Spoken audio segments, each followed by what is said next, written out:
Chapter 1095. To do something big. The heavenly Tao tree also reacted. After all, it contained the heavenly Tao and could clearly sense whether Yi Fei's oath was true or false. The heavenly Tao tree also didn't expect that Yi Fei would dare to use the heavenly Tao as a witness despite his low cultivation level. The most ridiculous thing was that the heavenly Tao tree even responded. This human in front of me is really a little strange. He's not even at the heaven ascension stage, but he's actually able to resonate with heaven and earth? Could he be? Suddenly, an ancient memory surfaced in the heavenly Tao tree's mind. It looked at Yi Fei with fear. Human Junior, are you the one abandoned by the heavens? Senior, you can tell? Yi Fei was also a little alarmed. This tree demon was really a little strange. The Heaven's Path tree didn't reply. A contemplative look appeared on its face, mixed with sorrow and joy. The killing intent on its body slowly dissipated, and the Heaven's Path tree let out a heavy sigh. So that's the case. I understand now. Human Junior, what is your name? Yi Fei. Rubbing his head, Yi Fei secretly wondered if this tree demon had gone senile. Why did it keep asking questions here and there? Yi Fei, you're right. True safety doesn't come from the protection of others, but from your own strength. Remember what you said. You must risk your life to protect the princess. In the future, you will gain more benefits than the heavens. If anything happens to the princess, you will fall into the abyss of eternal damnation. The heavenly Tao tree finally relented and did not forcefully take Xiao Qiao away. Xiao Qiao jumped up happily and immediately threw herself into Yi Fei's arms. She hugged Yi Fei's neck happily and laughed. Yi Fei also heaved a sigh of relief. He felt that convincing a stubborn old tree demon like Old Tree Demon was even more tiring than fighting a big battle. Then, he suddenly thought of something. By the way, Senior, why did you call Xiao Qiao Princess? Can you tell me about Xiao Qiao's background? Yi Fei asked respectfully. Xiao Qiao also looked at the heavenly Tao tree expectantly. Obviously, Xiao Qiao didn't seem to know about her background, but this didn't stop Xiao Qiao from acting spoiled in Yi Fei's arms. Seeing this scene, the heavenly path tree suddenly felt a little sour in its heart. It didn't answer the question. The princess has really grown up. Take good care of the princess. If you dare to let the princess starve or lose weight, I will personally go out and skin you. Then, the heavenly Tao tree. Yi Fei was really speechless. Of the heavenly Tao tree demon God's path tree demon. Senior, Yi Fei was speechless God. Cut the crap. You will naturally know what you need to know in the future. Also, if you want to take the princess away, you still have a test to complete. Take care. The heavenly Tao world. Heaven and earth returned to normal. At that instant, Yi Fei was shocked to discover that he was not in a grassland, but outside a cave. The entrance of the cave was covered in a strange seal, which felt similar to the aura of the martial god realm, but it was slightly different from the aura of the martial god realm. As expected of a tree demon, it actually brought me to a place like this without me noticing. Oh no, someone's coming. Before he could sigh, he suddenly heard the blood-curdling screams of someone dying in the distance. Then, a dozen fierce voices echoed in the wilderness. Listen up, this is a forbidden area of the school of legalism. Those who approach will die. Those who trespass will be killed. Then, there were a few more screams and pleas for mercy, but it was useless. Soon, those voices disappeared. It was obvious that they had been killed. Yi Fei finally understood what this final test meant. The heavenly Tao tree must have discovered the approach of the legalist half-emperors. The school of legalism had sent people to guard this place. It was very likely related to the cave in front of him. Of course, this wasn't what worried Yi Fei the most. What worried Yi Fei the most was the strength of the dozen half-emperors. They're half-emperors after all. Even if their cultivation is suppressed, they're still half-saint. They can instantly kill ordinary emperors. With my current strength, dealing with one or two of them won't be a problem, But facing a dozen of them, won't I just be courting death? Escape on the dragon turtle? Yi Fei shook his head. He had originally snuck in. The dragon turtle was too conspicuous. Once he was discovered, with the power of the quasi-emperor clans, they would quickly trace it back to him. It was also very likely that Xiao Chao would be exposed. It seemed impossible to ask the heavenly Dao tree for help. After all, this was a test from the heavenly Dao tree. If Yi Fei couldn't prove that he could protect Xiao Chao, the heavenly Dao tree would immediately take Xiao Chao away by force. When he thought of this, Yi Fei's face turned pale. This is bad. I definitely can't beat a dozen half-emperors. But if I can't beat them, the heavenly Dao tree might take Xiao Chao away. Why is my life so unlucky? This won't do. Looks like I can only continue using that move. If he couldn't fight head-on, he could only use his wits. Xiao Chao, hurry up and enter the beast mark space. We might have to make a comeback this time and do something big again. Yi Fei quickly thought about it. He tried his best to recall Fa Wudao's appearance and the aura he felt from Fa Wudao's body. The treasure mask on his face suddenly twisted. In an instant it turned Yi Fei into Fa Wudao. It wasn't just Fa Wudao's appearance. Even the aura he exuded was exactly the same. It was difficult to distinguish the real from the fake. The only thing that troubled Yi Fei was that he couldn't find Fa Wudao's gold-threaded robe or cloud-treading boots on him. This was his only flaw. He had to rack his brains in the shortest time possible to cover this flaw. However, before Yi Fei could figure it out, the 13 half-emperors from the legalism sect, who had killed all the martialists nearby, were already rushing over. They wanted to establish a restricted area here. Then, they all saw Yi Fei standing at the entrance of the cave. When they saw his familiar robes, the eyes of the 2 half-emperors, who had been kicked in the balls before, turned red. It's him. It's him. We wouldn't mistake him even if he turned into ashes. I never imagined that he would actually come here. I don't care which family he belongs to. Let's charge out and chop him into 8 pieces. How can 8 pieces be enough? We need at least 800 pieces. The 2 half-emperors thought about how their balls had been crushed in front of so many people. This was an irreconcilable enmity. It was an unspeakable crime. They went berserk on the spot and raised their bloody golden war blades as they roared and charged over. Yi Fei was so scared that he broke out in a cold sweat. He knew that he couldn't back down now. He had no choice but to charge forward. Audacious dog slaves. Who are you trying to kill? Do you believe that I will gouge out your eyes and cut off your ears? Get out of my way. Yi Fei tried his best to imitate Fa Wudao's arrogant expression. His gaze became even more ferocious due to the provocation. Before the 2 half-emperors could react, Yi Fei raised his hands arrogantly and slapped the half-emperors in the face twice in a row. He had really crossed 10 cultivation levels and slapped the half-emperors in the face in front of so many people. There were no onlookers around, so he could take advantage of this. When the 2 slaps landed, Yi Fei was so scared that his heart started to tremble. If he was exposed, his fate would be extremely miserable. Fortunately, the treasure mask didn't disappoint Yi Fei. Lawless Fa was famous for being arrogant and overbearing in the legalism school. Yi Fei's 2 slaps didn't arouse the suspicion of the 2 half-emperors.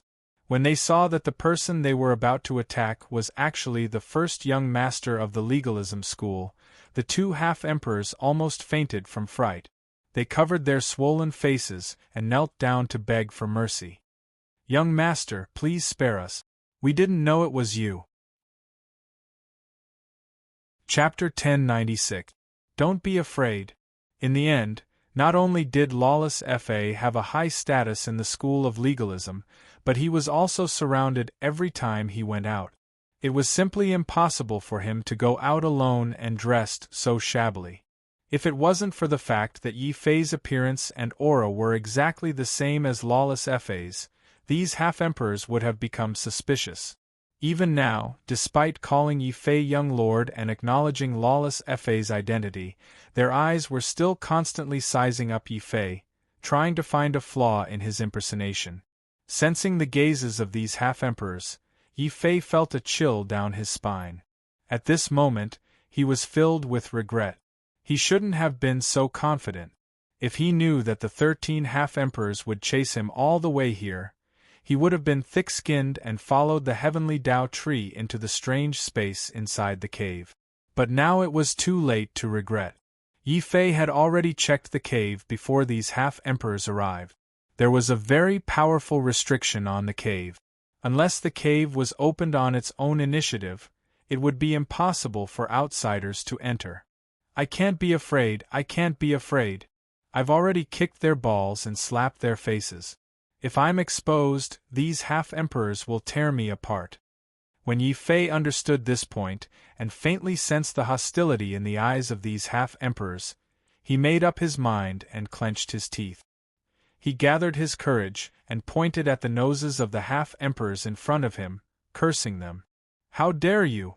You actually didn't kneel after seeing me. What are your intentions? Do you want to overturn the heavens? Or do you think that I, lawless Fa, am not worthy of being your young lord? It seems like you bunch of slaves are asking for a beating. Yi Fei pretended to be lawless Fa's ferociousness. In any case, it didn't matter if he slapped 1 or 2 half-step emperors. So, he plucked up his courage, and slapped all 13 half-step emperors in turn. The other warriors would have been scared out of their wits if they had seen this. A half-step sage had slapped the faces of half-step emperors. Moreover, he had slapped 13 half-step emperors at once. Even if he had eaten a bear's heart and a leopard's gall, he wouldn't be so crazy. But what Yi Fei wanted was for Fa Wu Dao to be crazy, otherwise, how could he show how arrogant and despotic Fa Wu Dao was? He was ferocious. He had slapped Fa Wu Dao in the face, and made those half-emperors understand a fact. Even if they had doubts, they couldn't find any flaws. Fa Wu Dao was their young master. Not only did they not kneel in front of lawless Fa, they even looked suspicious. This was a great disrespect to their young lord. It was no wonder that lawless Fa was so fierce. Young lord, forgive us. We weren't disrespectful to you, but your sudden appearance caught us off guard. That's right, young master. Aren't you taking the test in Martial Spirit City? Why are you here all of a sudden? Where are your followers? Damn it, they didn't follow you to ensure your safety. Some of these demi-emperors were terrified, some were trying to find an excuse to attack, some were suspicious, and some were even trying to kill him. Their hearts were filled with hatred. If they found even the slightest flaw, it would prove that there was something wrong with this lawless law. Then, not only would they tear him apart, they would also eat his flesh piece by piece. Obviously, Yi Fei's slaps had really infuriated these half-emperors. If it weren't for lawless Fa's status as their young lord, they might have killed him. Helplessly, they couldn't confirm whether Yi Fei was a fake or not. They could only endure. One by one, the half-emperors were slapped. Not only did they not dare to fight back, but they were also forced to kneel on the ground. They were so sullen that their stomachs were about to explode. When Yi Fei saw that there was a chance, he immediately became spirited and courageous. He cast a sidelong glance at them and said coldly, "What? Looking at your expressions, are you suspecting me?" "We don't dare," the 13 half-emperors said in unison. However, their gazes were very strange. It was so strange that Yi Fei felt his hair stand on end. He knew that he had to explain. His life was more important. He couldn't bear the anger of 13 half-emperors. It was rare for Yi Fei to soften his tone. He scolded them unhappily. "It's all because of you useless good-for-nothings. My test in Martial Spirit City was just a disguise. My real plan was to sneak over here to ambush the heavenly Tao tree. With my preparations, I should have been able to pluck a large number of heavenly Tao fruits without alerting anyone. However, you suddenly let a large group of people in and ruined my plans. You even let the heavenly Tao tree discover my track. After a great battle, all my treasures were destroyed. Even my pseudo-emperor weapon was slightly damaged. I had no choice but to wear the clothes of a dead person and pretend to be dead. Only then did I barely escape the heavenly Tao tree's pursuit. At this point, Yi Fei became even angrier. He angrily took out a heavenly Tao fruit and smashed it on the face of a half-emperor. He smashed it on a half-emperor's face and shouted angrily, "Look at what you've done! It's one thing to lose the heavenly Tao fruit, but who is going to pay for the damaged pseudo-emperor weapon?" Boom! As Yi Fei spoke, horrifying killing qi turned into a bloody hurricane that blocked the half-emperor's vision. At the same time, he opened a large crack in his spatial belt. Immediately, the horrifying might of a pseudo-emperor weapon pressed down. Naturally, this pseudo-emperor weapon was the ice bow. Of course, Yi Fei did not dare to take out the ice bow. He only released a little of the pseudo-emperor weapon's aura. Then, he seemed to think of something and did his best to suppress his anger. He scattered his killing qi and said angrily, "A bunch of good-for-nothings. If not for the fact that I am in need of people, I would definitely kill all of you." When the half-emperors saw the heavenly Tao fruit that Yi Fei tossed over, they also felt the true might of a pseudo-emperor weapon coming from Yi Fei, even though that might was weaker than a true pseudo-emperor weapon. However, with their half-emperor's strength, they naturally knew that Yi Fei did indeed have a pseudo-emperor weapon on him. Through Yi Fei's angry explanation, the 13 half-emperors immediately understood the cause and effect. It turned out that their young master had secretly come here to steal the heavenly Tao fruit. In the end, not only did they ruin their young master's plan, but they also nearly killed him. Even his pseudo-emperor weapon was damaged. No wonder the young master was so angry and wanted to kill us the moment he arrived. It's all our fault. The young master was angry and we even doubted him. Looking at the genuine heavenly Tao fruit on the ground and sensing the fluctuations of a pseudo-emperor weapon coming from Yi Fei, no one doubted Yi Fei's identity anymore. After all, there were not many people who dared to show off their pseudo-emperor weapons in the martial god space. Fa Wudao was definitely the most arrogant of them all. In addition, the appearance of the heavenly Tao fruit indirectly proved that Yi Fei and the heavenly Tao tree had indeed engaged in a fierce battle. It had been so fierce that Yi Fei had not hesitated to change into the clothes of a dead person and fake his death in order to escape the heavenly Tao tree's pursuit. Even the half-emperors trembled in fear. One had to know that the hierarchy of the quasi-emperor clans was extremely strict. Although they were half-emperors, they were actually just servants of the legalists. Chapter 1097. Blood Oath of the Heavenly Tao. Yi Fei coldly stared at the kneeling half-emperors. Considering Fa Wu Dao's arrogant and ferocious personality, he wouldn't forgive them just because they begged for mercy. He could only continue to act arrogant and furious. He didn't even try to hide the ferocious look on his face, as if he was trying his best to suppress his desire to kill. It had to be said that even though he had only met Fa Wudao once, Yi Fei was 50 to 60% sure of Fa Wudao's personality. Even though the kneeling half-emperors had gone through a lot of training, they were just servants of the legalism school. Their level was too low and they didn't usually have the opportunity to interact with Fa Wudao. Otherwise, no matter how realistic Yi Fei's performance was, they would definitely have seen through some flaws. Unfortunately, Yi Fei's show of strength at the beginning, his heavenly Tao fruit, and the trace of quasi-emperor weapon aura had already shocked them. They would never have imagined that there would be someone so bold as to impersonate the first young master of the school of legalism, Fa Wudao, in the martial god space. These half-emperors were terrified. The more Yi Fei remained silent, the more nervous they became. They could only beg for mercy and explain with all their might, hoping to gain the young master's forgiveness. Yi Fei put on airs, showing some pride and arrogance on his face. He enjoyed the prestige of a half-martial monarch kowtowing and kneeling to beg for mercy. Only then did his stern expression soften significantly. Forget it, get up. From what you've said, I can't blame all of you for this. Clearly, someone deliberately wanted to ruin my plans. I heard that someone was causing trouble outside, so a large group of outsiders rushed in. Have you found the troublemaker? Young master, we haven't found him. The 13 half-emperors lowered their heads in shame.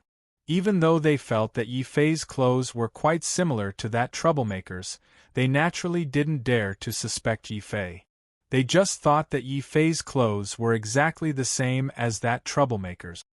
That troublemaker must have deliberately dressed like the young master. His goal was to bring people in and ruin the young master's plan to obtain the heavenly Tao fruit. That's right. It's very likely that this is a trap set up by a hostile family specifically to target young master. Don't worry, young master, we will immediately investigate. We will definitely find that person and hand him over to young master to deal with. The few half-emperors discussed for a while. They cupped their fists at Yi Fei and said angrily, Young master, we suspect that this is a plot by the other aristocratic families against you. Otherwise, it wouldn't be so coincidental that we didn't even know that you came in. Someone was dressed like you and deliberately stirred up trouble by inciting the other aristocratic family's disciples to break through our defenses. Please give us 1 day, young master. We will definitely investigate this matter thoroughly. Very well, 1 day is too little. I'll give you 10 days. You must investigate this matter thoroughly. After 10 days, report back to me. For now, all of you can disperse. Yi Fei waved his hand repeatedly with an angry and irritated look on his face. The half-emperors weren't angry. Instead, they were pleasantly surprised. Who said that young master is arrogant? I think young master is actually quite good. That's right. We asked for 1 day, but young master gave us 10 days. This is a good opportunity for us to atone for our sins. TSK, if we catch the troublemaker who caused us to make a mistake, we will definitely skin him alive. With anger and a trace of gratitude towards Yi Fei, these half-emperors aggressively charged towards the other cultivators. They swore that even if they had to dig 3 feet into the ground, they would find the troublemaker who set them up and beat him to death. Seeing these half-emperors leaving, Yi Fei could not help but reveal a strange expression on his face as he rejoiced that their identities had not been seen through. If they knew that the troublemaker who made them gnash their teeth was right in front of them, what would they think in their hearts? Then, Yi Fei's face suddenly turned cold. Come out. Sneaking around. What do you want? You are indeed the young master. My little concealment technique is embarrassing. Not far away, a half-emperor actually walked back. Yi Fei's face twitched. He had just shouted casually to scare them. He did not expect that there would actually be someone. He was really speechless. What do you want? Yi Fei waved his hand impatiently. However, he secretly hid the dragon turtle in his sleeve. He was a little worried that he would be seen through. Sensing Yi Fei's impatience, that person said very simply, I know that the Zhu clan has a blacksmith master who has recently been collecting earth fire in the Fiery Valley. Young master, if you want to repair a quasi-emperor weapon, you can go to the Fiery Valley. Fiery Valley? A blacksmith master? Yi Fei's eyes lit up. He thought of the broken ice bow in his hand. If it could be repaired, he would have a real quasi-emperor weapon. Why are you telling me this? Do you think that I don't know your motive? After the pleasant surprise, Yi Fei's tone suddenly turned cold. He would not fall for such a simple trick to test him. He immediately kicked the ball back to Yi Fei. That person trembled. He thought that Yi Fei had seen through his intentions and knew that he had no choice but to tell the truth. He sighed and said, Young master is wise. Didn't you say that you need people now? I hope to follow young master. What? Follow me? Yi Fei was very shocked. This was a half-emperor. It was so easy for him to choose to follow him. Even if Lei Wudao's status was noble, there was no need to be so exaggerated. Once you follow me, you will become my servant. You have to think carefully, Yi Fei quickly emphasized. He was afraid that this person would really follow him. If he was exposed, the wrath of a half-emperor would not be something that he could bear. I have thought it over. Our school of legalism has strict rules. We have committed a grave mistake this time. Once the clan finds out, we will definitely be severely punished. Even if our cultivation is not crippled, we will not be able to stand out in the clan in the future. I am willing to follow young master. That person's tone was firm. It was obvious that he was seeking refuge out of fear of punishment. Yi Fei suddenly felt very regretful. He should not have said that he needed people now. He had given this person an inexplicable hope. Only heaven knew that he had turned into Lei Wudao to trick this group of half-emperors into leaving so that he could escape quickly. He did not expect that he had been so engrossed in his deception that he had fooled one of them. Yi Fei's expression immediately turned ugly. He did not know whether to refuse or not to refuse. He saw that person's dilemma. That person misunderstood again. He quickly recommended himself. I am in the school of legalism. Although I am the most ordinary half-emperor at the bottom, I have a lot of information, especially information on the third young master. It will definitely be very helpful to young master. This, Yi Fei was even more conflicted. It would have been better if he had not said this. From Lei Wudao's standpoint, Yi Fei had no reason to refuse. If he refused, this person would definitely be suspicious. Yi Fei could only pretend to be deep in thought. He did not know how to continue the act. But Yi Fei did not need to think too much. Seeing that Yi Fei did not refuse and was instead deep in thought, the person was overjoyed. He knew that Yi Fei was already wavering. As long as he worked harder, he would become the young master's man in the future. Then, his status would continue to rise. Immediately, the person made a decision that he regretted bitterly. Without waiting for Yi Fei to hesitate, he had already knelt on the ground with a plop. He cut open his palm and sprinkled his essence blood into the sky. He swore loudly, Young master, I hereby swear a heavenly Tao blood oath. From now on, I will be loyal to young master and will never betray you. If I violate this oath, may the heavens and earth destroy me. Rumble. Chapter 1098. Fiery Valley. You're actually willing to swear such a ruthless oath just to follow me? Yi Fei looked at the blood oath soul essence in his hand. He was truly shocked. In the beast mark space, Xiao Chao and the dragon turtle were so shocked that their mouths were wide open. They couldn't believe that Yi Fei had managed to trick a half-emperor with just a few words. People abandoned by the heavens are really terrifying. Is it really good for the princess to follow him? What if she's led astray? Although the heavenly Tao tree had entered the strange space inside the cave, it had been secretly observing Yi Fei's actions. It was evaluating whether Yi Fei had the ability to take care of Xiao Chao. However, the heavenly Tao tree had clearly underestimated Yi Fei. He felt even more regret in his heart. He shouldn't have agreed to let Xiao Chao follow Yi Fei. If things didn't go well, she might be led astray. At this moment, the heavenly tree had the urge to abandon its promise and forcefully take Xiao Chao away. It looked at Yi Fei with a hint of fear in its eyes. For the young master, I'm willing to give my all. That half-step emperor loudly expressed his loyalty. He was very happy in his heart. He secretly admired his own wisdom and decisiveness. He had actually thought of directly swearing a blood oath to the heavenly Tao. In this way, not only would he be able to express his loyalty, he would also be able to curry favor with the young master. Once he thought about how he would be the young master's subordinate from now on, only below one person and above tens of thousands of people, the half-martial emperor's heart was filled with excitement.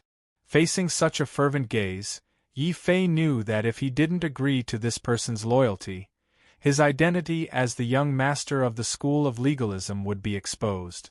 Then, legalism's half-emperor Ba would discover that he had been deceived. There would be countless disciples from the aristocratic families around him. They would line up to kill him hundreds of times. Helpless Yi Fei could only choose to refine the blood oath soul essence in his hand. Instantly, he felt that the half-emperor had absolute control over him. He could kill this half-emperor with just a thought. Forget it. This half-martial emperor's brain has been tricked quite badly. Even if his brain isn't very bright, I would still feel bad if I were to kill him. Furthermore, I'm not sure about the location of the Raging Fire Valley. I can let this person lead the way. When he thought up to here, Yi Fei reluctantly accepted this half-step emperor as his follower and ordered him, "Very good. Take me to the Raging Fire Valley now. I just hope that you won't regret following me. By the way, what's your name?" "I, Fei, am loyal to the young master, and I will never regret it." Fei was quite good at flattery, but his flattery only gave Yi Fei a fright. Especially the name Fei, it almost caused Yi Fei to misunderstand. Fei is indeed as stupid as a donkey, Yi Fei lamented. What he didn't know was that it wasn't that Fei wasn't smart. It was that many of the half-martial emperors guarding this place had backing. Only Fei didn't have any backing. Once this matter was investigated, the other half-martial emperors would definitely join forces and push all the blame to Fei. It was also because he understood this that Fei chose to take the risk and pledge his loyalty. He took the opportunity to latch onto the thick thigh of the legalism's young master. It could be seen that Fei was quite opinionated. It was a pity that his eyesight wasn't too good. In the end, he still fell into the fire pit that Yi Fei had unintentionally dug. Even after Yi Fei left, the Heavenly Path Tree still hadn't made up its mind to take action. Instead, it sighed helplessly. "Sigh, as the Heavenly Path Tree, I represent the Heavenly Path. If even I don't keep my promise, then the world will be in chaos. Your Highness, please don't be led astray by that person." As it watched Yi Fei take Xiao Chao away, the Heavenly Path Tree's old face couldn't help but tear up. It was clearly regretting its actions. Along the way, Fei was also puzzled. As the legalism's young master, how come he didn't even know where the Raging Fire Valley was? However, after Yi Fei calmly promised that he would be transferred to his side as a betrothal when they returned to the clan, Fei's great excitement quickly covered up that tiny bit of doubt in his heart. He only led Yi Fei even more diligently. The Raging Fire Valley wasn't a valley. It was a special region formed by numerous huge fire wells. In this region, the flames were divided into 4 levels: ordinary fire, earthly fire, heavenly fire, and divine fire. This reminded Yi Fei of the extraterrestrial divine fire in his body. This divine fire had long lost its use as his cultivation base increased. At the same time, the extraterrestrial divine fire was only the fire of a meteorite. It was at most equivalent to an elementary earthly fire. If he wanted to repair or forge a quasi-thearch weapon, he would need heavenly fire. As for Tharch weapons, they would need divine fire. This reminded Yi Fei of the Tharch weapon Yuan embryo in his body. I wonder if this Yuan embryo of mine is enough to forge an Tharch weapon. If I have an Tharch weapon, I can do whatever I want in the entire Middle Continent. However, I can't be careless. Although I have comprehended the Sky Sword Force and the mysteries of life and death, my Heaven Force is only 10% complete. It can only reach the standard of an ordinary emperor. If I don't use the power of despair, not only will I not be able to beat Fei Wudao, I won't even be able to beat Dongfang Yu. Yi Fei concluded that he still had to keep a low profile along the way. He absolutely couldn't run into any acquaintances of Fei Wudao in order to avoid being exposed. Thus Yi Fei found Fei and told him sternly, "Fei, I want to cultivate in the near future. I don't want to be too high profile, and I don't want to meet those ordinary people too often. In the future, if you can avoid meeting anyone, try not to. Hurry to the Raging Fire Valley as soon as possible. Yes, young master. Don't worry. I guarantee that no one will disturb your cultivation. Fei replied very straightforwardly. He couldn't help but feel a little puzzled. In the past, Fa Wudao had always liked to be in the limelight. Why was he so low-key now? It even felt like he was a thief. However, Fei saw that Yi Fei seemed to have inadvertently mentioned the pseudo-thearch weapon, and then sighed. He seemed to be worried about his gains and losses. Fei finally understood. Young master is someone who likes to be in the limelight. He hates it when others see him fail. He definitely doesn't want others to know that his pseudo-thearch weapon is damaged. As young master's follower, I must cover for him. Thus, even without Yi Fei's instructions, Fei worked very hard to chase away anyone who might disturb Yi Fei. Besides cultivating, Yi Fei was also hurrying along. However, out of fear that Fei would see through him, Yi Fei still didn't dare to cultivate. Instead, he took out a large number of heavenly Dao fruits from the heavenly Dao tree and ate one every now and then. After eating, he hurried to cultivate. He cultivated as he hurried along. When he ate the 6th heavenly Dao fruit, Yi Fei's heavenly sword force had already risen to the 6th level. After that, he couldn't raise it any further. It seems that the half-saint realm can't allow me to comprehend the heavenly sword force without limit. The heavenly sword force of 60% should be the limit. If I want to continue to raise it, I have to break through to the heavenly ascension realm. Yi Fei's eyes flashed with understanding. Chapter 1099. Little sister Zhu Fei was a chatterbox. The good thing about such a person was that there was no need for him to investigate. He would go around chatting with people and inadvertently obtain a lot of information. For example, the Zhu family had sent a weapon master this time. Before the news had spread, Fei had already heard about it. In the world of martial arts, other than martial practitioners, there were 3 professions that were the most precious: alchemist, artificer, and formation master. Among them, Grandmaster Weaponry was currently the highest title for weaponsmith. It indicated that this person had personally forged a qualified pseudo-emperor armament. If this person was able to improve further and forge a legendary imperial armament, then this person's title would be Imperial Preceptor. Look, young master. The Raging Fire Valley is up ahead. The Zhu family even built a city here. They say it's for protection, but they actually want to monopolize it. Fei was a little indignant, as if he didn't have a good impression of this place. Yi Fei raised his head and looked. Indeed, a large city appeared in the distance. It was called Raging Fire City. The city was extremely hot, and the martial practitioners who entered and exited were strictly checked. Halt! Which family are you from? Why have you come to our Raging Fire City? There were a few experts guarding the city gates as usual. While they were not as bold as the legalists, they were still experts of the 7th or 8th level of the martial saint realm. From this, it could be seen that the Zhu family was inferior to the legalists. As the number 1 young master of the legalists, if he wasn't arrogant now, when would he be? Yi Fei snorted coldly, not even looking at these guards as he strode inside. Fei jumped out, pointing at the guards and cursing, "Open your dog eyes and look clearly. This is our young master Fa Wudao. Where is your weapon master? Hurry up and call him out to greet him." What, Wudao Fa? He is indeed arrogant. How noble is Master Zhu's status? He actually called Master Zhu out to greet him? There were many juniors who wanted to ask Master Zhu for help. They all lined up obediently by the side. Only Yi Fei directly cut the line, and actually called Master Zhu out to greet him. Many people were angered. Only, due to Yi Fei's status as the legalist's young master, they didn't dare to say anything.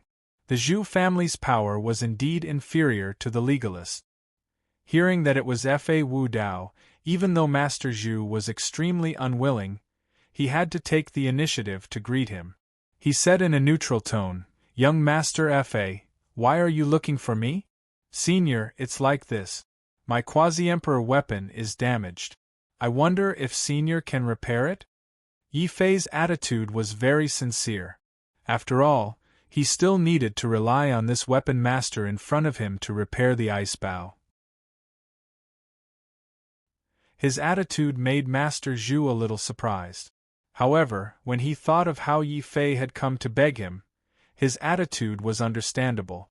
However, Grandmaster Zhu's attitude remained cold. He nodded and said, "This old man is not free right now. Leave behind the quasi-emperor artifact that needs to be repaired. Come and get it in 20 days. "No, I can't wait that long. Grandmaster, can you fix it for me within 10 days? Yi Fei said in a low voice. After all, there were too many people here who knew Fa Wudao. He could only guarantee that no one would see through his disguise within 10 days. This old man is busy researching the materials for the Emperor artifact. I don't have the time to help you repair your pseudo-thearch artifact. If you want to wait, then wait." Grandmaster Zhu was very arrogant. His identity was very special and he didn't care much about Fa Wudao's identity. He was already giving him face by coming out to greet him. After speaking, Grandmaster Zhu turned to leave. Fa Yihai was enraged. "Impudent! A small Zhu family dares to be disrespectful to our young master? So what if they're disrespectful? Fa Wudao, others may be afraid of you, but I'm not." The crowd in the distance dispersed. A woman with a hot figure wearing fire barbaric boots and a green silk skirt walked over. She was also surrounded by a large group of people. It was obvious that she had an extraordinary identity. However, when she saw that Yi Fei was wearing ordinary clothes and only had one follower beside him, Zhu Xiaomei was slightly surprised. Then, she thought of something and her gaze became even more disgusted. "Don't be arrogant, you should be low-key. Fa Wudao, what's the point of doing all this?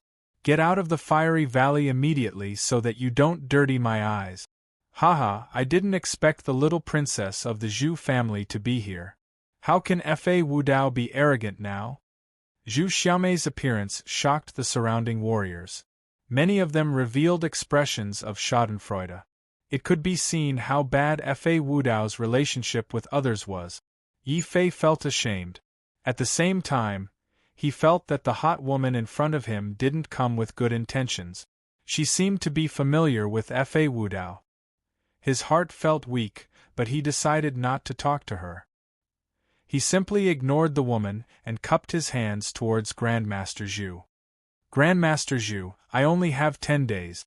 Within these 10 days, please help me repair my weapon. Fa Wudao will definitely do whatever you want. I'll definitely do it. Fa Wudao, what tricks are you playing?" Zhu Xiaomei was surprised that Yi Fei wasn't angry after being mocked.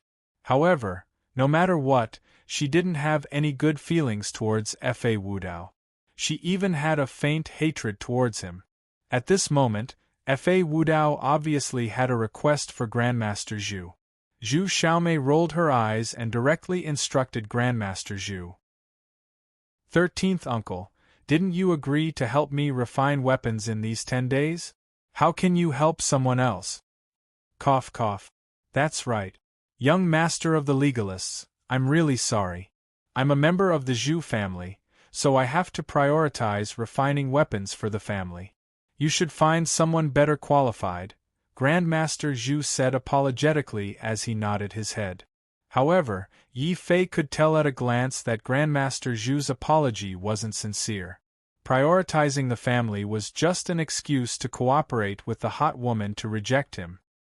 He understood that if he wanted to deal with Grandmaster Zhu, he would first have to deal with Zhu Xiaomei. Yi Fei was depressed, but his tone was still very strong. Are you trying to brush me off?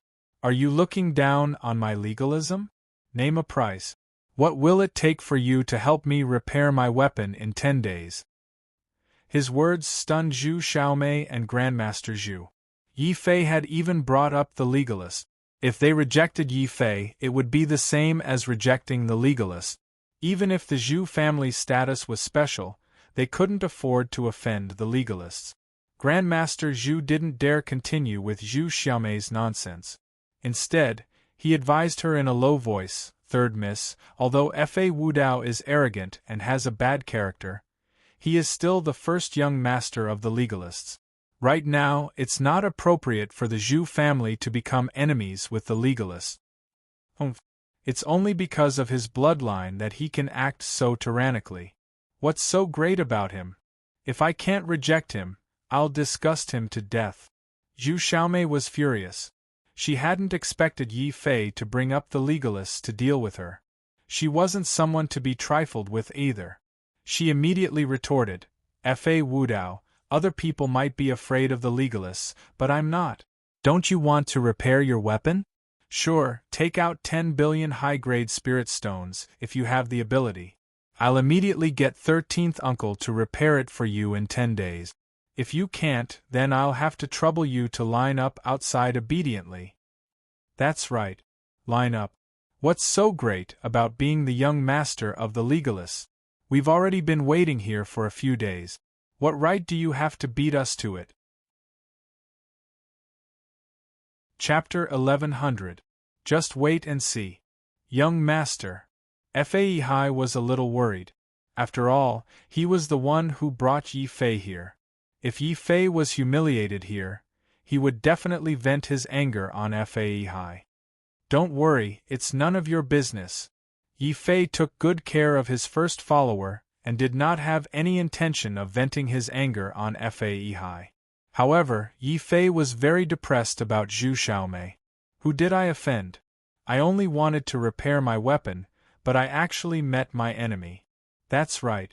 Yi Fei immediately understood Zhu Xiaomei's enmity and anger towards him.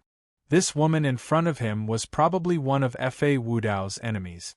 Now that he was using Fa Wudao's identity, he naturally attracted Zhu Xiaomei's hatred.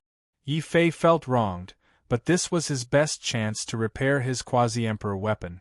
Yi Fei would not give up so easily. Even if the other party was a woman, he couldn't hold back anymore. He had to completely defeat her. "Zhu Xiaomei, this is what you said. If I can take out 10 billion, you have to guarantee that you will repair my weapon within 10 days? Yi Fei asked in a low voice. Zhu Xiaomei straightened her body and nodded fiercely. I, Zhu Xiaomei, am a woman of my words. 13th uncle is the best weapon master in our Zhu family. Not to mention 10 days, even 8 days would not be a problem. All right, it's a deal. Fa Wudao will give you 10 billion. Within 8 days, you have to repair my weapon." Yi Fei insisted. The longer he delayed, the easier it would be for him to be exposed. 8 days was exactly what he wanted. As for 10 billion, with Fa Wudao's identity, he was not afraid that he would not be able to gather it. Fei Hai, send a message immediately. Get everyone to gather 10 billion. Yi Fei could not bear to use his own spiritual stones. Fortunately, he had Fei Hai by his side. These words caused Fei Hai to feel dizzy. Just to repair the weapon, they would have to spend 10 billion. What a terrifying amount of money that was! "Young master, we can't gather so many spiritual stones," Fei Hai cried. "We have to hand over everything we obtained in the martial god space. We don't have many spiritual stones on us." "What? Not many spirit stones?" Yi Fei took a deep breath and subconsciously glanced at Zhu Xiaomei. Zhu Xiaomei was very happy. The feeling of trampling lawless under her feet was really great. Feeling Yi Fei's gaze, Zhu Xiaomei fiercely said, "What are you looking at? I am indeed a great beauty, but I don't know what a shameless person like you can even dream of. If you can't take out 10 billion spirit stones, then either get out of the city or get in the back of the line." Zhu Xiaomei put her hands on her hip. Her face was full of disgust and hatred when she thought about how tyrannical Fa had harassed her. Feeling Zhu Xiaomei's hateful gaze, Yi Fei felt his scalp go cold. What enmity did Fa Wudao have with Zhu Xiaomei? What enmity did Fa Wu Dao have with Zhu Xiaomei for her to hate him so much? Yi Fei asked Fa Hai in a low voice. What kind of enmity does this little sister Zhu have with me that she has to target me like this? Young master, you don't remember? Fa Hai had a strange expression on his face. He was a little puzzled. I have too many women. If there aren't 10,000 of them, there are at least 8,000 of them. How can I remember all of them? Yi Fei bragged without blushing. Fa Hai's expression became even more strange, but he didn't think too much about it. After all, his interests were completely tied to Yi Fei's. Young master, have you forgotten that little sister Zhu was the first woman you liked? According to the family's legends, in order to pursue her, you once brought people to beat up all the children of the aristocratic families close to little sister Zhu until they were crippled. Then, you came to propose marriage and tried to force a marriage contract with little sister Zhu, but failed. Later on, young master was unwilling to give up. It was said that you came up with a rotten idea and secretly sent out the family's men of sacrifice to kidnap little sister Zhu. In the end, little sister Zhu was very strong and killed all of your men of sacrifice. Although that matter was suppressed, young master, you were still unwilling to give up. In the end, during a banquet, you drugged the wine and attacked little sister Zhu again. In the end, little sister Zhu found out in advance and saw you as a mortal enemy. The more Fa Hai spoke, the more excited he became.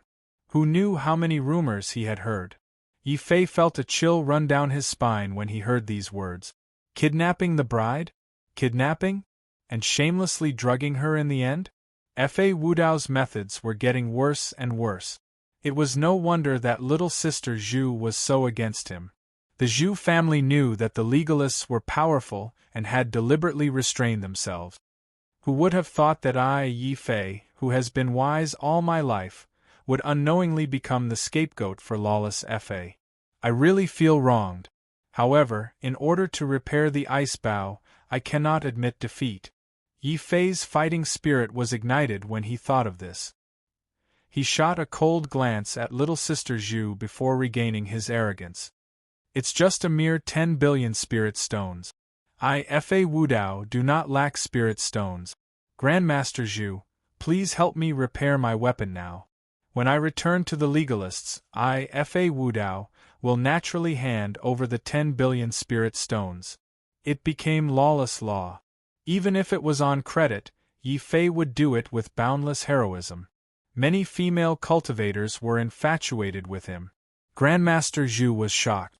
Young master of the legalists, are you sure you're not joking? Do you really want 10 billion spirit stones to repair your weapon? Humph, I don't lack spirit stones. Let's see if Grandmaster Zhu can repair my weapon in 8 days. Yi Fei said proudly. Fa Wu Dao was the one taking credit and Fa Wu Dao was the one paying for it. Yi Fei had no qualms about spending the spirit stones. Gasp! All the martialists could not help but be shocked by Yi Fei's wealth. Only the legalists could afford to spend 10 billion spirit stones. Grandmaster Zhu was also excited. Given his strength, repairing a pseudo-thearch artifact would only cost him 100 million spirit stones at most. He could easily earn 990,000 spirit stones. Even if little sister Zhu had a grudge against Fa Wu Dao, the Zhu family could not refuse such a good deal. All right, I agree to this.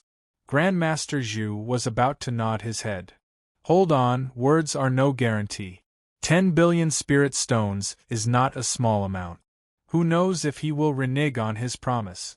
Zhu Xiaomei had not expected that Yi Fei would be willing to be a sucker to repair his weapon. However, when she thought of what had happened in the past, a ball of fire burned in her heart. She flatly refused. Fa Wu Dao, we do not accept credit here. You have to pay the spirit stones first before repairing your weapon. This is the Zhu family's rule. Am I right, 13th uncle? Zhu Xiaomei had been so fierce a moment ago, but in the blink of an eye, she had become a little girl. She was acting coquettishly in front of Grandmaster Zhu. Her ability to change her attitude shocked even Yi Fei. let alone Grandmaster Zhu. Even though Grandmaster Zhu was envious of Yi Fei's spirit stones, he still sighed helplessly. Young master of the legalists, we do not accept credit. Why don't you come back after you have gathered enough spirit stones? Little sister Zhu, are you deliberately going against me? Yi Fei was finally angry. He did not look at Grandmaster Zhu, but glared fiercely at Zhu Xiaomei. If he could, he would definitely give her a good beating.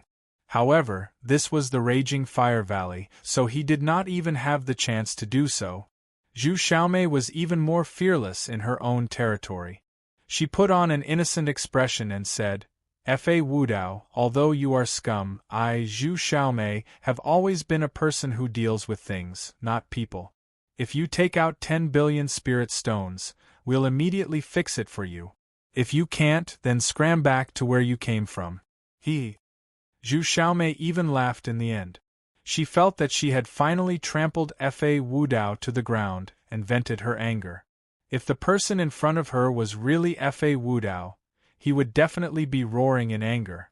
Unfortunately, Zhu Xiaomei had clearly found the wrong opponent this time. Yi Fei had been waiting for Zhu Xiaomei to say this. Veins popped out on his forehead as he clenched his fists tightly, as if he was trying to suppress his anger. "Little sister Zhu, you said it yourself. If I take out real money, you will repair my weapon. Do you dare swear that you will not go back on your word?" "All right, I swear. But can you take out the money?" Zhu Xiaomei felt that victory was already in her hands. If she put in a little more effort, she would be able to trample Fa Wudao's face into the ground. Chapter 1101. Too despicable. What? Pig Xiaomei? Yi Fei's words before he left were too bold. Zhu Xiaomei didn't react for a moment. When she did, Zhu Xiaomei was so angry that her hair stood on end. For better or worse, she was a peerless beauty, yet she was actually lawless. I'm going to chop you to death. Zhu Xiaomei took out a golden halberd in a towering rage. Grandmaster Zhu and the Zhu family's warriors were scared out of their wit. "Third miss, you can't. Lawless Fa is the first young master of the legalism sect. If you hurt him, our Zhu family won't be able to explain." As they spoke, the Zhu family's martial sages ignored Zhu Xiaomei's punches and kicks. They risked their lives to snatch the golden halberd. "Ah, lawless Fa, I'm not done with you." Even though her weapon was snatched, Zhu Xiaomei was still angry. She moved a chair and sat at the entrance of the Raging Fire Valley.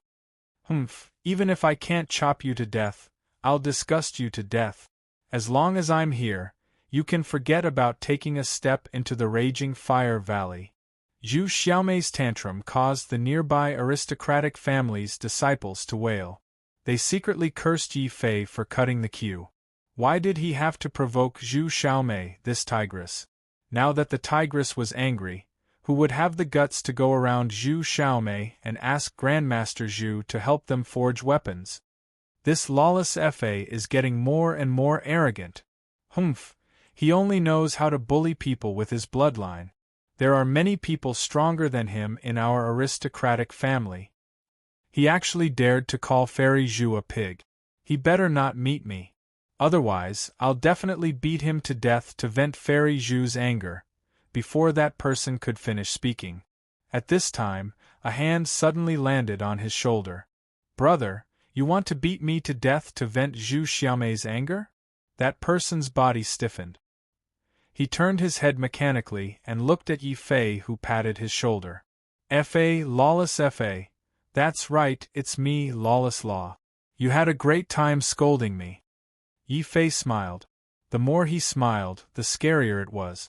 The thought of Fa Wudao gouging out people's eyes and cutting off people's ears made the disciple's voice tremble with fear. "Brother Fa, I was just joking. Please, let me go." "I can let you go. Who asked me to be such a kind person?" "Alright, how many spirit stones do you have?" Yi Fei was still smiling. No one knew what he was thinking. Even Fa Yihai, who had been following him, didn't know what Yi Fei was planning. However, when Yi Fei returned, Fei Hai was holding a large stack of papers and a bright red ink pad. Under Yi Fei's seemingly smiling but cold threat, that disciple still revealed his spirit stone reserves. It wasn't a lot, just 100 million. It was a far cry from 10 billion, but it didn't matter. There wasn't much here, but there were a lot of people. Even an ordinary disciple of a family had 100 million spirit stones. In other words, as long as he borrowed money from 100 disciples of a family, he would be able to gather 10 billion spirit stones very quickly. How about it? Lend it all to me. You might not trust others, but do you not trust me, Fa Wudao? Don't worry, it's written in black and white. I can even put my fingerprint on it. Yi Fei gave Fei Hai a look. Fei Hai immediately prostrated himself in admiration of Yi Fei. Zhu Xiaomei had originally proposed 10 billion to make Yi Fei back off. In the end, Yi Fei immediately thought of borrowing money in front of everyone, easily breaking Zhu Xiaomei's sinister scheme. As expected of the young master, he can even think of such a method. Fei Hai quickly wrote the agreement. Yi Fei also very generously put his fingerprint on it. He handed it over to the branch family disciple on the spot. That branch family disciple didn't know whether to laugh or cry as he held the agreement. However, his family was only a small one, so he couldn't afford to offend the young master of a big family like Fa Wudao. In the end, he could only console himself by telling himself that Fa Wudao was borrowing, not robbing. At the very least, he had put his fingerprint on it. Of course, this branch family disciple would never have dreamed that the young master of the legalism school in front of him was a fake. Even if he had put his fingerprint on it, the 100 million spirit stones he had lent would have basically gone down the drain. After successfully borrowing 100 million spirit stones, Yi Fei's interest was piqued. He quickly walked over to the next disciple of the family who had scolded him. "Brother, how many spirit stones do you have on you?" "What? You don't have any spirit stones? What are you doing here if you don't have any spirit stones?" "I Fa Wudao am a kind person. Anyone who is willing to lend me spirit stones is my brother. If you aren't willing to lend me spirit stones, then you are my enemy. In other words, you are an enemy of the legalism school. Does your family want to become an enemy of the legalism school? Please answer me seriously." Yi Fei, who was full of righteousness, kept asking different martialists. He even specifically chose the branch family disciples of small families with no status. These people weren't strong, but they had a lot of spirit stones on them. Even if they didn't have 100 million spirit stones, they could still easily fork out a few million spirit stones. They didn't dare offend the young master of a big family like Fa Wudao, let alone a huge entity like the legalism school. Therefore, the cultivators that Yi Feifen found, regardless of whether they were willing or not, would eventually receive an IOU from Yi Feifen. With a sullen face, they would lend out all their spirit stones. Fei Hai also played a huge role in the process of borrowing money. Although he didn't have a high status in the legalism school, he knew a lot of people. Therefore, he was able to identify the branch family members who didn't have high status in the crowd with a single glance. Then, Yi Fei followed the clues and used his status as the young master of the legalism school to ask them one by one. Naturally, everything went smoothly. Soon, Yi Fei had borrowed more than 1 billion high-grade spirit stones. He believed that if he borrowed a few more people, 10 billion spirit stones wouldn't be too difficult to gather. Most importantly, these spirit stones had all been borrowed by Yi Fei using Fa Wudao's name, so he didn't have to worry about returning them. "I'm just too kind. There are so many people here, so I could have used Fa Wudao's name to borrow their spirit stones one by one. However, I only borrowed a small portion of their spirit stones. When Fa Wudao finds out, he will definitely thank me." Yi Fei shook his head and sighed. With a smile on his face, he continued to look for the next target that he could borrow money from and not return it. and all of the aristocratic family members that were targeted by his gaze felt a chill run down their spines. Yi Fei's smile, in their eyes, was more like a greedy and evil grin. If it weren't for the fact that every time Yi Fei borrowed a spirit stone, he would have seriously asked Fa Ehai to write an agreement and put his fingerprint on it. Otherwise, these disciples of the aristocratic families would have suspected that Yi Fei was openly robbing them. Zhu Xiaomei, who was sitting at the entrance of the raging fire valley, watched Yi Fei's actions. Her mouth hung open so wide that an egg could be stuffed in. She felt that Yi Fei's method was too shameless and despicable. It wasn't that there weren't any young masters in the crowd who had a similar status as Fa Wudao, but Yi Fei didn't look for them to borrow spirit stones. Instead, he specifically looked for those who weren't doing well and whose strength and status couldn't compare to his. As a result, Yi Fei was naturally able to borrow from them. Chapter 1102. Two conditions. Thus, Yi Fei didn't need to persuade them twice. Even if they didn't have any spirit stones, they would still think of ways to borrow some from others in order to buy an IOU from the legalist young master. In the eyes of these disciples from small family clans and branch families, what Yi Fei was holding wasn't just an IOU, but a token of friendship with the legalist young master that could guarantee their safety at a critical moment. Those with spirit stones took out their spirit stones one after another.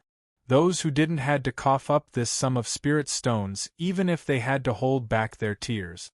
Zhu Xiaomei and a group of Zhu family martialists stared at them as if they had seen a ghost.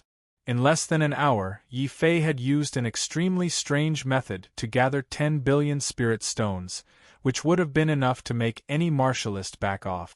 Yi Fei was deeply moved by the fact that so many martialists were willing to lend him spirit stones so generously. Brothers, I, Lawless Fa, don't have much to say. From now on, you will all be my brothers. I will definitely return all the money I have lent you. All the martialists who Yi Fei treated as brothers felt a little dazed. They didn't know whether they should keep the money they had lent or not. However, since he had written an IOU and put his fingerprint on it, it was unlikely that Lawless Fa would refuse to return the money. When they thought of this, these martialists forced a faint smile on their faces. At the same time, their evaluation of Lawless Fa changed from arrogant to shameless and overbearing. Of course, none of this had anything to do with Yi Fei. He wasn't Lawless Fa anyway. With 10 billion spirit stones in his pocket, Yi Fei walked back to the raging fire valley happily. He glanced coldly at Zhu Xiaomei. Zhu Xiaomei, I have already gathered 10 billion spirit stones. Can you ask Master Zhu to help me repair my weapon now? Shut up, you shameless scoundrel. How dare you call me Zhu Xiaomei? Zhu Xiaomei jumped up from her chair angrily. Yi Fei was speechless. You women are really troublesome. Don't tell me you don't want me to call you Zhu Zhu? We don't seem that close. Zhu Zhu? Pig pig? Zhu Xiaomei was stunned for a moment before realizing that Yi Fei was scolding her in a roundabout way. She was so angry that she almost vomited blood. Fortunately, Master Zhu reacted quickly and quickly restrained Zhu Xiaomei. He even restrained her voice. The martial sages at the side also glared at Yi Fei with dissatisfaction. They quickly took Zhu Xiaomei away, afraid that Zhu Xiaomei would lose her temper and fight to the death with Yi Fei. Master Zhu took a deep look at Yi Fei. Borrowing money in public was a small matter, but he could tell that this young master of the school of legalism was very capable. It seems that Fa Wudao was able to become the first young master of the school of legalism not only because of his powerful bloodline, but also because of his deep scheming and strange methods. His arrogance is probably just a disguise. After deducing this, Master Zhu did not dare treat Yi Fei as an ordinary person. Instead, he cupped his fists at Yi Fei and said, "Young Master Fa, would you please let this old man take a look at the damaged pseudo-thearch weapon? Don't you need to pay the spirit stones first? Can you dismiss the outsiders?" Yi Fei said in a low voice. After all, the ice bow was not ordinary. If he took it out, he might be exposed. Master Zhu nodded in understanding. He understood that Yi Fei's pseudo-thearch weapon was very important. He directly brought Yi Fei into the raging fire valley before saying, "Young Master Fa, you can take out the pseudo-thearch weapon now. This old man swears on his emperor-teacher soul that I will not reveal the secret of your weapon. Otherwise, I will never become an emperor-teacher. As for the reward, the 10 billion spirit stones were just a joke made by the 3rd Mississippi young master. You don't have to take it seriously. 100 million spirit stones are enough to repair a pseudo-thearch weapon. Of course, if the damage is too severe, this old man may not be able to do anything." Master Zhu's expression was very serious. Clearly, this was a master who was obsessed with weapon refinement. He should be trustworthy. Yi Fei took out the ice bow and said respectfully, "Master, please take a look. This is my damaged pseudo-thearch weapon." This is Martial Emperor Han Bing's ice bow? Heavens, it actually fell into young Master Fa's hands. I never thought that I would be able to see a complete emperor weapon in my lifetime. Seeing Yi Fei take out the ice bow, Master Zhu pounced over excitedly like a ferocious tiger. He looked at the ice bow as if he was looking at a peerless beauty. Yi Fei's face was also filled with shock. "What, the ice bow is an emperor weapon?" "That's right, this is an emperor weapon. However, it is severely damaged. At the same time, it is missing the most important thing, the frost arrow. The combination of the ice bow and the frost arrow is a true emperor weapon. The ice bow alone can only be considered a supreme-grade pseudo-thearch weapon. It's a pity that it is damaged." Master Zhu stroked the ice bow in his hands emotionally. Especially when he saw the cracks on the ice bow, his tears fell. He then said anxiously, "Young Master Fa, since the ice bow is in your hands, may I ask if you have obtained the frost arrow?" "I didn't obtain the frost arrow. I only have the ice bow." Yi Fei smiled bitterly. After knowing the origins of the ice bow, he suddenly regretted killing the Frost Emperor. The Frost Emperor could use the frost arrow. Although it wasn't a real frost arrow, the Frost Emperor definitely knew some information about the ice bow and the frost arrow. It was a pity that the Frost Emperor was already dead. "That's right, Master. I wonder if you can help me completely repair this ice bow?" Yi Fei suddenly asked worriedly. After all, the ice bow was an emperor weapon, and the limit of a weapon master was only to forge pseudo-thearch weapons. After he finished speaking, Yi Fei was shocked to find that Grandmaster Zhu did not reply. His eyes were only staring at the crack on the ice bow. Sometimes he was deep in thought, sometimes he was sad, sometimes he was happy, and sometimes he was crazy as he muttered to himself. Yi Fei then realized that Grandmaster Zhu had been immersed in the world of refining when he took out the ice bow. This old man is also an idiot. Yi Fei decided not to disturb Master Zhu. Instead, he stood silently to the side and waited. A look of reminiscence appeared in his eyes. Master Zhu's craziness made him think of the sword maniac elder. It was this respectable old man who brought him into the world of swordsmanship. Master Zhu pondered for an entire day and night. Only then did Master Zhu snap out of his thoughts. Seeing that Yi Fei hadn't interrupted or reminded him, a gleam of light flashed through Master Zhu's eyes. "He's neither arrogant nor rash. Looks like the school of legalism has produced a pretty good junior. How is it, Master Zhu? Can you repair this ice bow?" Seeing that Master Zhu had woken up, Yi Fei quickly opened his eyes. He looked somewhat anxious.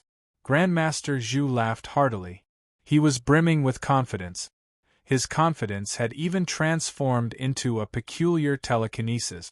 Yi Fei knew that this was the telekinesis unique to weapon masters.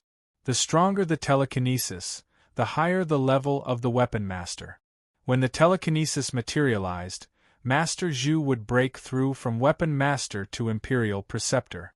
Although he wouldn't be a martial emperor, he would be comparable to an ordinary quasi-emperor. Yi Fei couldn't help but respect Master Zhu even more. Master Zhu wasn't someone who liked to beat around the bush. He nodded confidently and said, "Young Master Fa, don't worry. I am confident that I can repair the damage to this ice bow from a low-grade quasi-emperor weapon to a supreme-grade quasi-emperor weapon. However, I still lack 2 conditions for the ice bow to completely recover its power and surpass a quasi-emperor weapon." "What conditions?" Yi Fei asked curiously. "One is the divine flame, and the other is the emperor weapon embryo.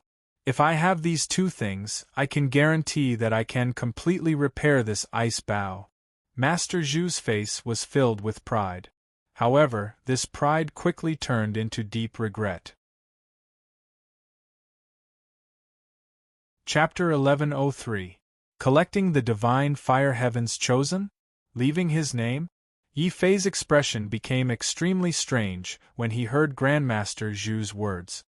He suddenly understood why he did not receive any rewards when he left his name on the martial spirit tablet.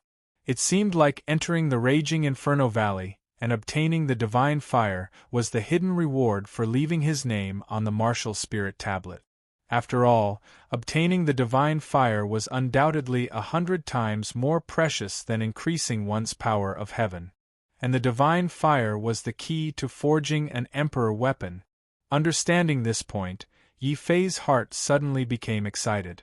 The conditions that were extremely difficult for Grandmaster Zhu, or even impossible to complete, were actually very easy to solve.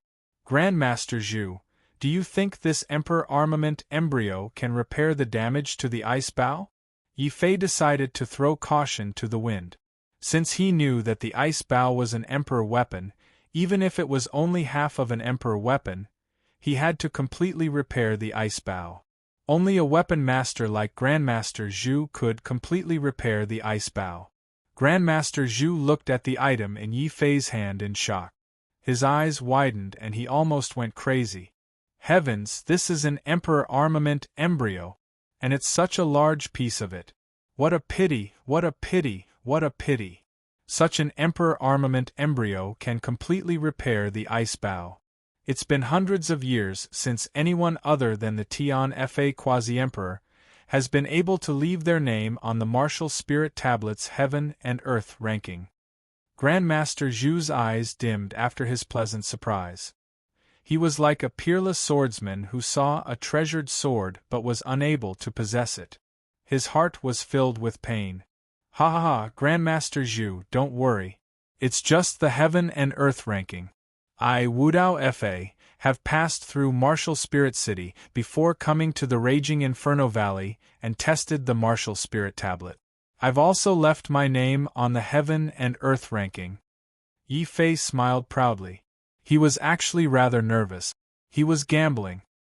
He was gambling that no one would dare to spread the news of Wudao Fa's failure due to the threat of Wudao Fa. That way, he could collect the divine fire and repair the ice bow without worry. "What? Young Master Fa, you actually managed to leave your name on the Heaven and Earth board? That's great. The heavens have eyes. Young Master Fa, let's go to the martial god's fire well and obtain the divine fire. This time, I will do my best to repair the ice bow." Grandmaster Zhu was incomparably excited. As a weaponry grandmaster, there was nothing more exciting than forging an imperial armament. Even if this was only a restoration, Grandmaster Zhu believed that through this restoration, he would be able to grasp some forging techniques for imperial armaments. This way, he would be able to forge imperial armaments himself in the future and become an imperial preceptor. At this moment, Grandmaster Zhu was naturally very anxious. He simply couldn't think of anything else. His mind was only filled with refining, refining, and refining. Yi Fei was very satisfied with Master Zhu's enthusiasm. This was exactly the effect he wanted. Only a person who wholeheartedly devoted himself to something could be called a master. Thus, he happily followed Grandmaster Zhu to the most mysterious martial god's fire well in the Raging Fire Valley. The martial god's fire well is formed by the martial god's heart fire. Unless you leave your name on the heaven and earth board and obtain the martial god's approval, you won't be burned by the divine fire and can enter. This time, I can help young Master Fa repair the ice bow for free. I only hope that young Master Fa can help me on account of the friendship between the legalism sect and the Zhu family. Grandmaster Zhu, how much divine fire do you think I should bring out? Yi Fei curiously looked at the martial god's fire well before him. The flames there were as hot as the sun. Even a martial emperor would be burned to ashes in an instant. Grandmaster Zhu's expression was very grave. He took out a fire gourd and handed it to Yi Fei, saying, "This is my Zhu family's treasure, the wind fire gourd. Young Master Fa only needs to fill this gourd with divine fire and I will owe young Master Fa a huge favor. I promise that once I become an imperial preceptor, I will forge an imperial armament for young Master Fa for free. Then it's a deal." Yi Fei put on a pleasantly surprised expression. He did not care about an imperial armament. As long as he could get the ice bow, it would be the greatest help. Yi Fei solemnly accepted the fire gourd. He raised his foot and attempted to walk towards the martial god's fire well. With a boom, the well immediately began to boil. At this moment, the flames that were even more terrifying than the sun started to churn. What rushed out of the flames were no longer flames, but flame divine dragons. They raised their heads and roared. Their blazing dragon eyes sized Yi Fei up coldly. Suddenly, a unique layer of golden light appeared behind Yi Fei. It was actually a projection of the martial soul steel that Yi Fei had pierced through. In the projection there was a golden list that flowed through space like a river. The heaven and earth board. Activate the divine fire. I never thought that the legalism sect would actually produce a peerless genius on par with the Tian Fa quasi-emperor. The legalism sect will become even stronger in the future. On the other hand, my Zhu family, sigh. Master Zhu became dejected. However, this dejection turned into eagerness and passion very soon. Young Master Fa, if you don't collect the divine fire now, when will you? Only with the appearance of the heaven and earth ranking did Yi Fei clear his doubts. He took a step into the martial god's fire well. Under the projection of the martial soul steel, he was unable to feel any heat. At the same time, he opened the wind fire gourd in his hand. The formation at the mouth of the gourd immediately activated. The wind fire gourd suddenly became extremely huge. It actually formed a vortex of wind and fire when it appeared. With a powerful suction, a dragon condensed from the divine fire was sucked into the gourd. Afterwards, a second and a third dragon appeared. Under the suppression of the martial soul steel, the divine fire dragons did not resist at all. They all flew into the wind fire gourd. This continued until the wind fire gourd turned red. It was so hot that Yi Fei's hand almost could not endure it. Only then did he leave the martial god's fire well in a hurry with the gourd filled with divine fire. At this moment, the projection of the martial soul steel behind him vanished completely. Divine fire. I Zhu Ao finally have a divine fire. As long as I can find enough materials for imperial armaments, I'll be able to become an imperial preceptor. Master Zhu was beside himself with joy. In the end, he bowed deeply towards Yi Fei and said sternly, "Thank you, young Master Fa. Without you, I would never have been able to become an imperial preceptor. If you need anything in the future, feel free to ask our Zhu family. As long as it's not too much, our Zhu family will stand by your side." Master Zhu, don't be like that. You're my senior, while I'm your junior. If we're talking about gratitude, I should be the one who owes you. Without Master Zhu, who would I have gone to repair my ice bow? Yi Fei blinked at Master Zhu. Master Zhu was stunned. He could not help but glance at Yi Fei again. The admiration in his eyes became heavier and heavier as a strange thought appeared in his head. It looks like Dallas Fa's arrogance really is just a disguise. He has tremendous potential and is truly an outstanding talent of an aristocratic clan. If I can marry him, it'll be my Zhu family's fortune. Master Zhu immediately thought of Zhu Xiaomei as a potential marriage partner. He immediately made up his mind to persuade Zhu Xiaomei properly when he returned. It would be best if she took the initiative to take down this outstanding young man. Strange. Why does Master Zhu's gaze feel a little strange when he looks at me earlier? Don't tell me he's discovered something wrong? Being stared at by Master Zhu, Yi Fei felt goosebumps all over his body. Only when Master Zhu walked to one side with the gourd and began refining the Imperial armament embryo did he let out a slight sigh of relief. Since Master Zhu was willing to continue refining it for him, he probably had not discovered anything wrong.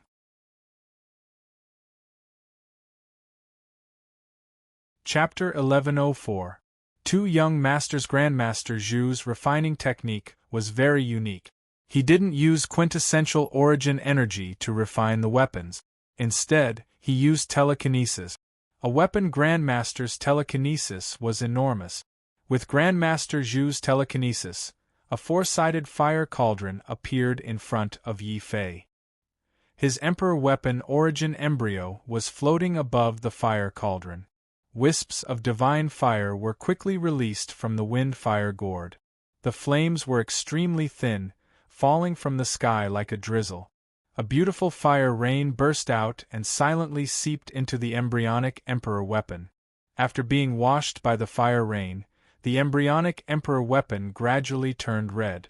From a solid state, it slowly flowed into the fire cauldron below like water droplet.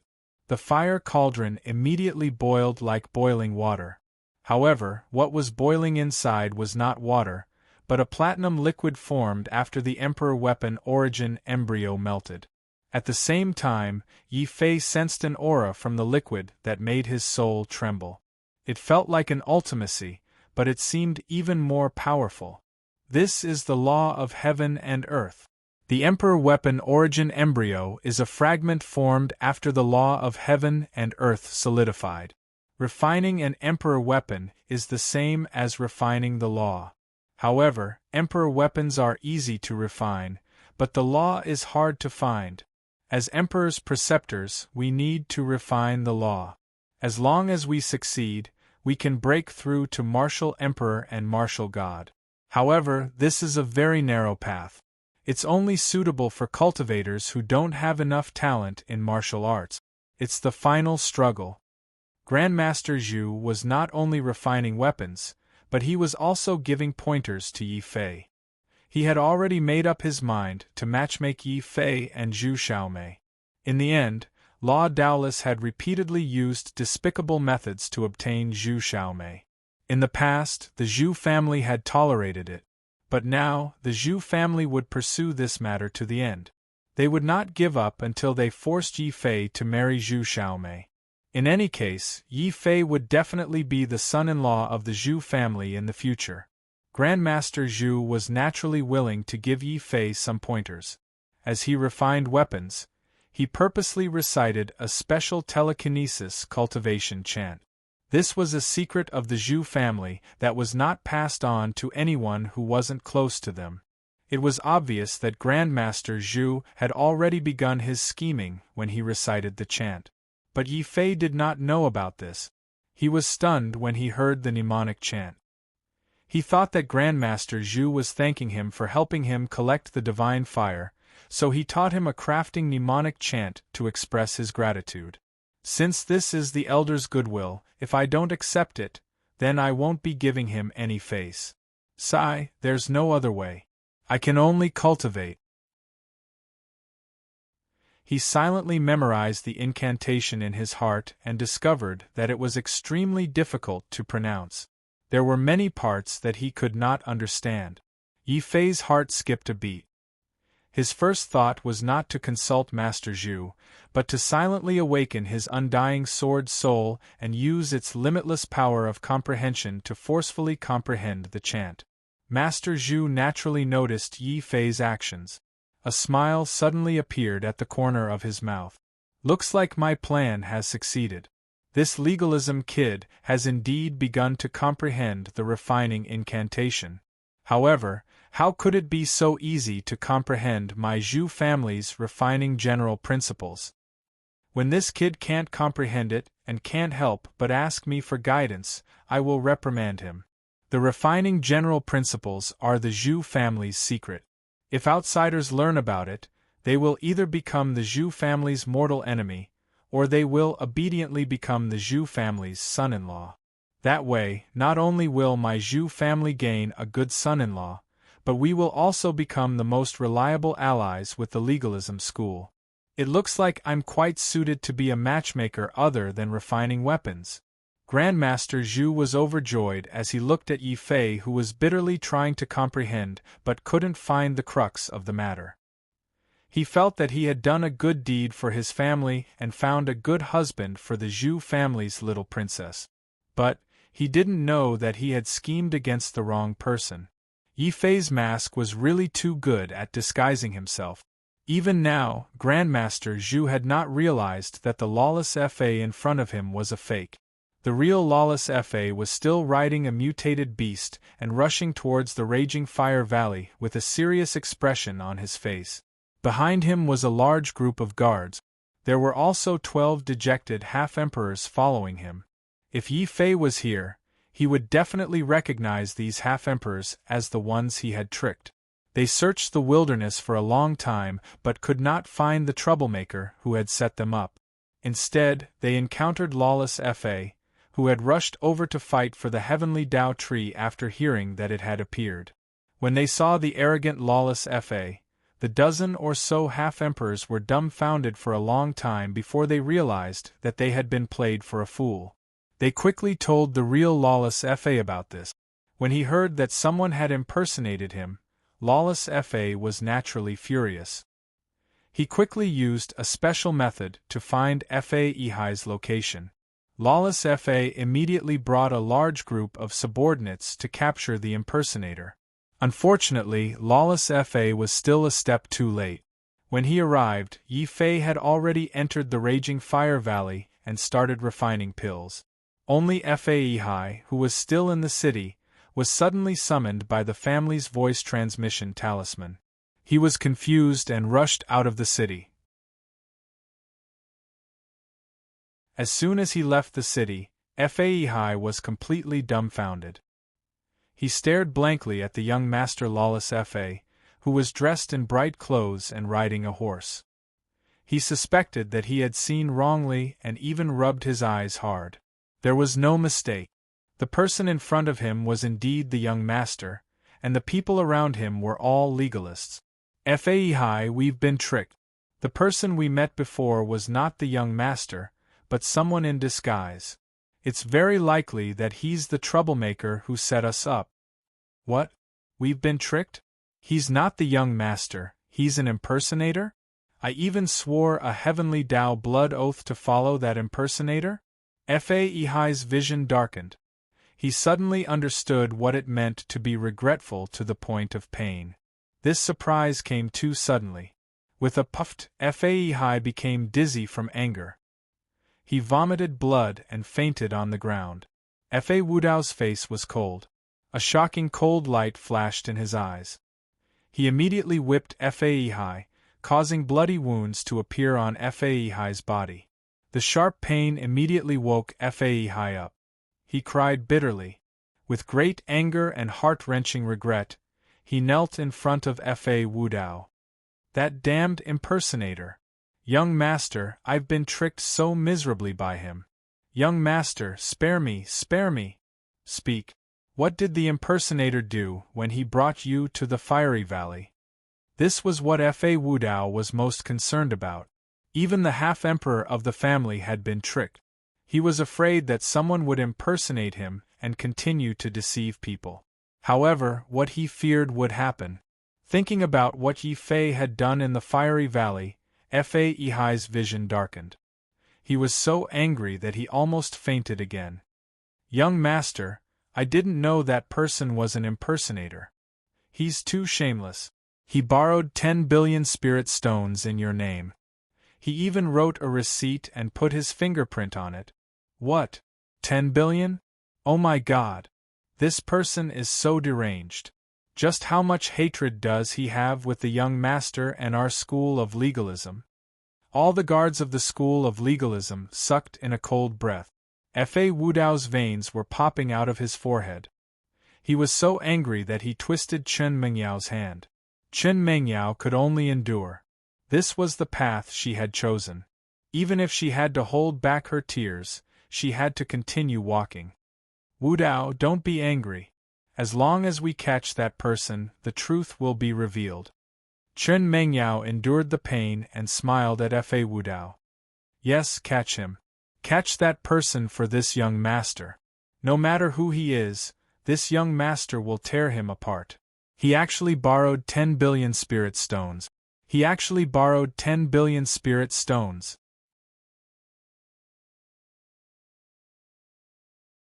Chapter 1105. Charge. Charge. At that moment, Yi Fei did not know that a huge crisis was coming for him. He was still pondering over the general principles of craftsmanship that Master Zhu had purposely passed on to him. It was the essence of the Zhu family's craftsmanship. It was broad and profound. Even with the undying sword soul that increased his comprehension, Yi Fei still found it difficult to comprehend it. In the end, he had never refined a weapon before. Many of the technical terms in it gave him a headache. Fortunately, his interest was not in the method of refining, but in the general outline of refining, the knowledge about psychokinesis.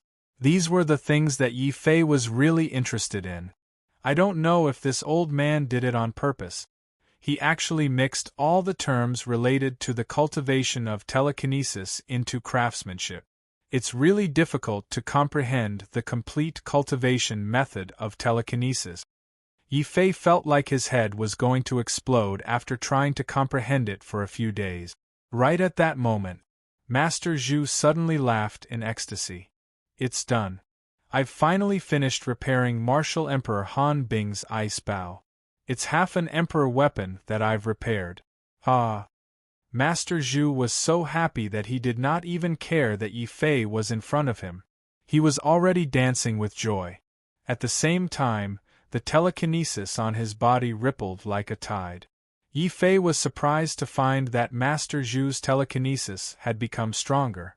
To a craftsman, craftsmanship is cultivation. Craftsmanship can increase telekinesis. Wait, I understand now. Boom.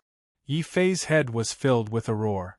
The outline of refining, which was originally obscure and difficult to understand, was gradually becoming clear in front of his eyes. Although there were still many things that he couldn't understand, there was no doubt that Yi Fei had also comprehended at the initial stage how to cultivate psychokinesis. Fai, you idiot. You're a pig. I don't care what method you have. Gather all the IOUs and destroy them immediately. At this time, Lawless angrily rushed into the city, rampaging and lawless. This was lawless, the arrogance that a young master of the legalism school should have. At the same time, Fa Wu Dao's reappearance shocked the crowd outside the fiery valley. They had clearly seen Fa Wu Dao enter the fiery valley. How could there be another Fa Wu Dao, dressed in bright clothes and riding a horse, charging in from outside the city? Fa Hai's intestines turned green, and his face was filled with regret and pain. Under Fa Wu Dao's threat, he loudly cupped his fists at the scions of the aristocratic families who had borrowed spirit stones from Yi Fei. I'm sorry, young masters. The person from before was a fake. He is not the young master of the legalism school. His IOU is also invalid. What? It's ineffective. That Fa Wu Dao, who borrowed spirit stones from us, was a fake? Who is so crazy? We don't believe it. We don't care. Lawless Law is the one who borrowed spirit stones from us. Lawless Law, don't even think about denying it. We have a written agreement. Isn't this written by a legalist half-emperor? Isn't this handprint in the name of Lawless Law? We don't care. Return our spirit stones. Return our hard-earned spirit stones. The scions of the aristocratic families present were so angry that their eyes turned red. That was a whole 10 billion spirit stones. Were they going to be wasted just like that? Who knew how much blood had been spat out on the ground? The people who had lent tens of millions of spirit stones were still fine, but the scions who had been forced by Yi Fei to lend hundreds of millions of spirit stones had fainted on the spot. Now that they saw the real lawless law, who didn't seem to acknowledge the debt, someone in the crowd roared. The scions of the aristocratic families, who felt that they had been cheated and their dignity humiliated, all roared. Beat that impostor to death. Make him return our hard-earned spirit stones. That fake lawless law will die a horrible death. He's not human. We must beat him to death and tear him to shreds. He cheated us of 10 billion spirit stones right off the bat. Who can tolerate this? Brothers, why don't we charge into the fiery valley and beat him to death? Charge! Charge! Rage engulfed the land. Even the martial sage of the Zhu family didn't dare to stop this rage. He could only watch as lawless law led hundreds of victims into the fiery valley like a pack of hungry wolves, ready to settle the score with Yi Fei. Quick, we must inform the third Miss and Grandmaster Zhu about this. The lawless law inside is actually a fake. The martial sage of the Zhu family also became furious. The furious crowd scared Fei so much that he shivered and hid in a corner. His heart was filled with regret and grievance. When he thought of how he had mysteriously betrayed his family under Yi Fei's deceit and became a traitor, and most importantly, he had even sworn a heavenly Tao blood oath to follow Yi Fei, Fei was so angry that his entire body was trembling. Then, his eyes were filled with fear. No, I can't let them capture that fake young master. He has my blood oath. If he's done for, I'll be done for too. I must inform the fake young master. Tell him to escape. Fei hurriedly used the blood oath to send a message to Yi Fei using his soul. After that, his face was filled with grief, anger, and bewilderment. He was a half-martial emperor. Not only had he been betrayed, he even had to help the person who betrayed him pass on information. That feeling was both bitter and bitter. Just thinking about it made his heart ache. The blood oath's voice transmissions were almost synchronized. Just as Fei's voice transmissions were sent, Yi Fei received the news. He was speechless, but he also felt that he was very innocent. It was clearly Fei Wudao who wanted to borrow spirit stones from them. If they wanted spirit stones, they should go to Fei Wudao. Why were they all coming at him? Luckily, Grandmaster Zhu has helped me to repair this ice bow. Now I should plan how to escape. Should I just kill my way out? Definitely not. He alone couldn't withstand the fury of hundreds of people, especially when there was a super genius like Fei. Looks like I can only use the heavenly treasure mask to bluff my way through. Luckily, I'm not alone here. Grandmaster Zhu, I'll have to trouble you. Yi Fei's face was apologetic. Then, it turned into respect and gratitude. He respectfully received the complete ice bow from Grandmaster Zhu. Yi Fei's face was filled with excitement and gratitude. He bowed deeply. Grandmaster Zhu, thank you. Without you, Fei wouldn't be here today. However, there's one more thing I need to trouble Grandmaster Zhu with.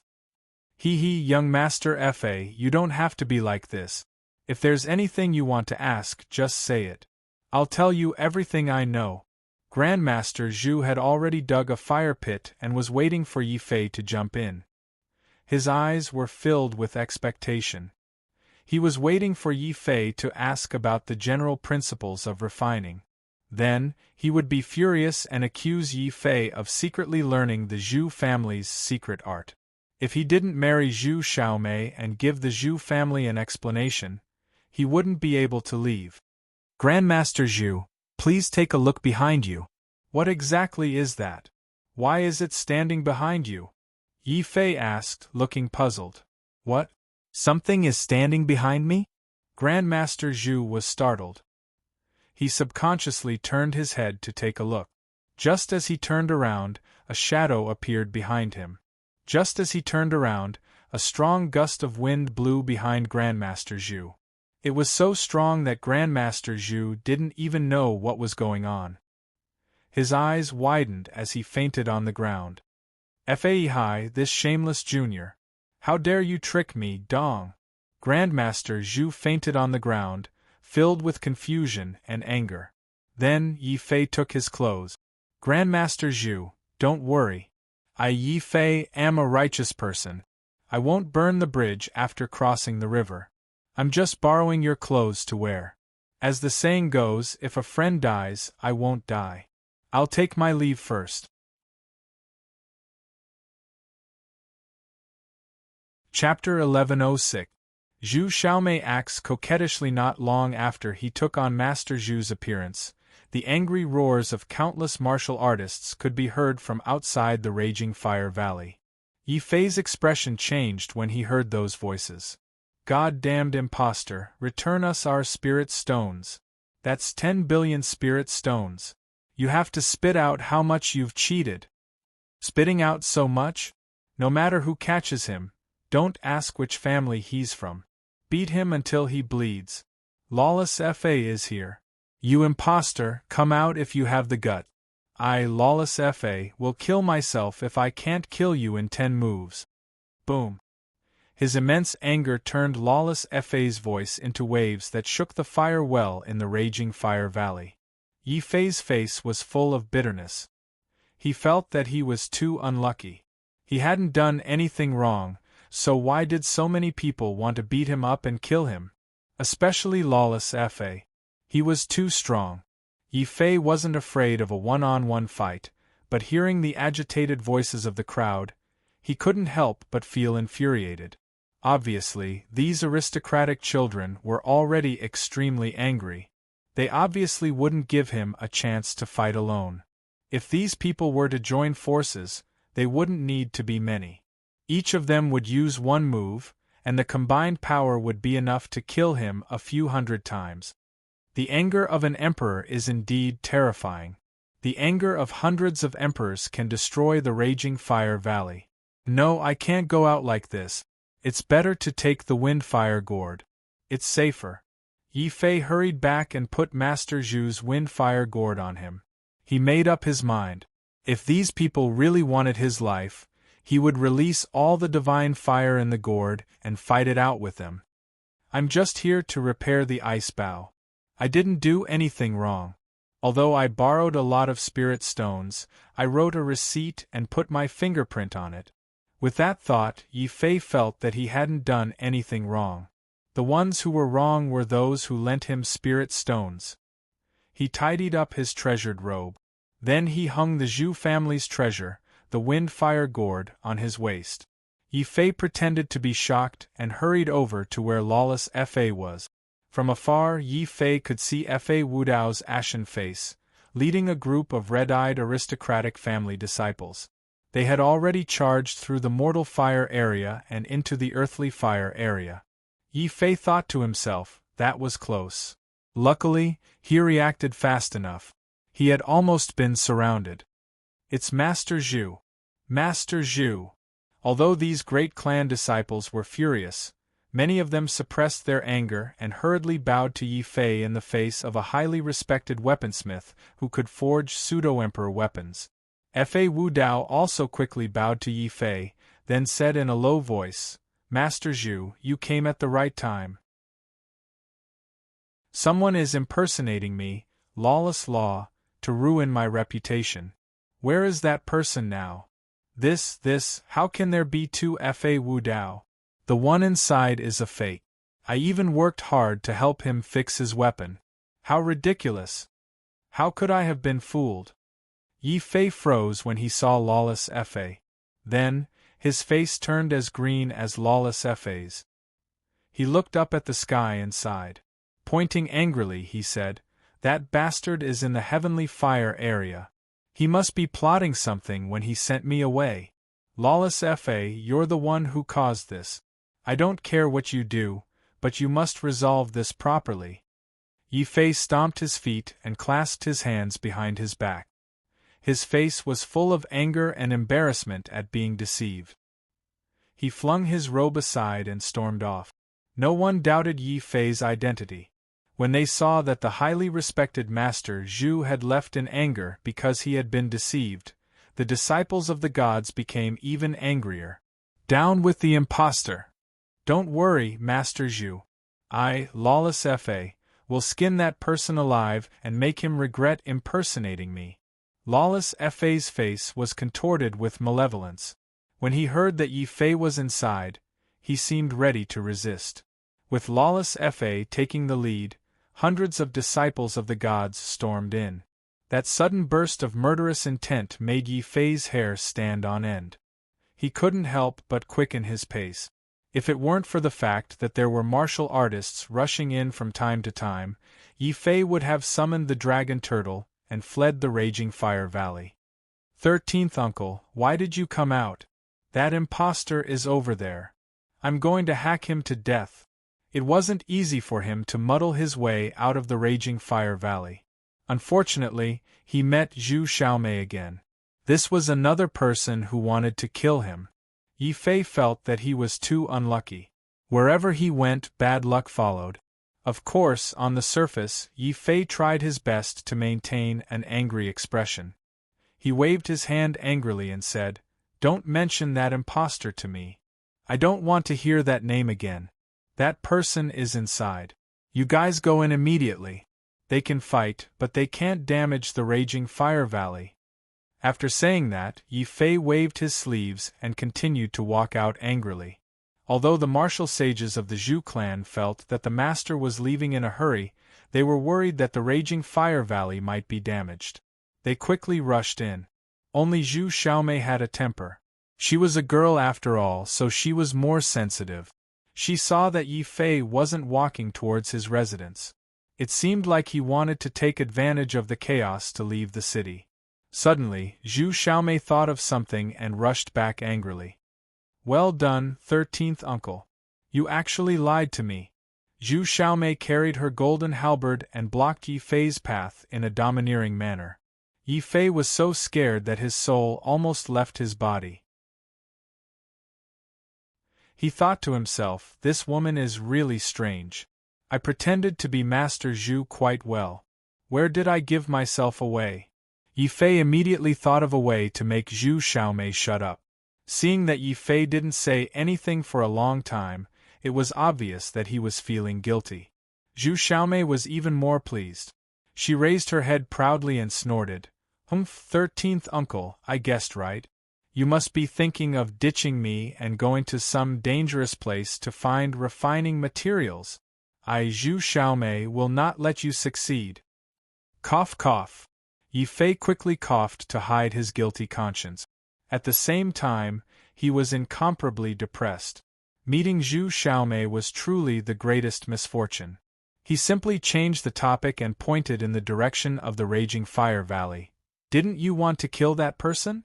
Why aren't you going in? If you're late, you won't have the chance anymore." "Humph, 13th Uncle, do you think I'm still a child?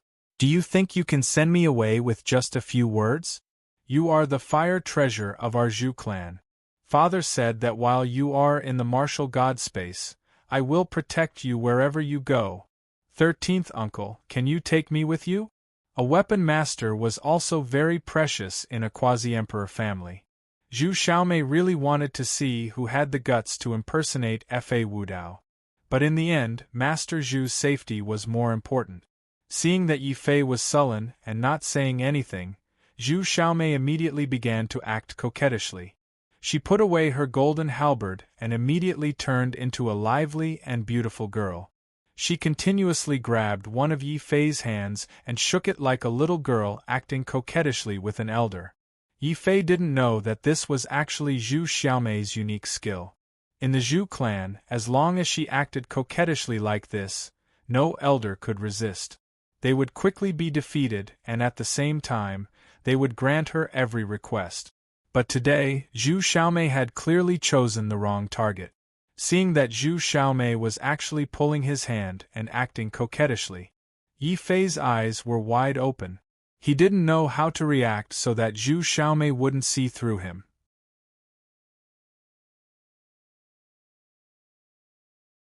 Chapter 1107.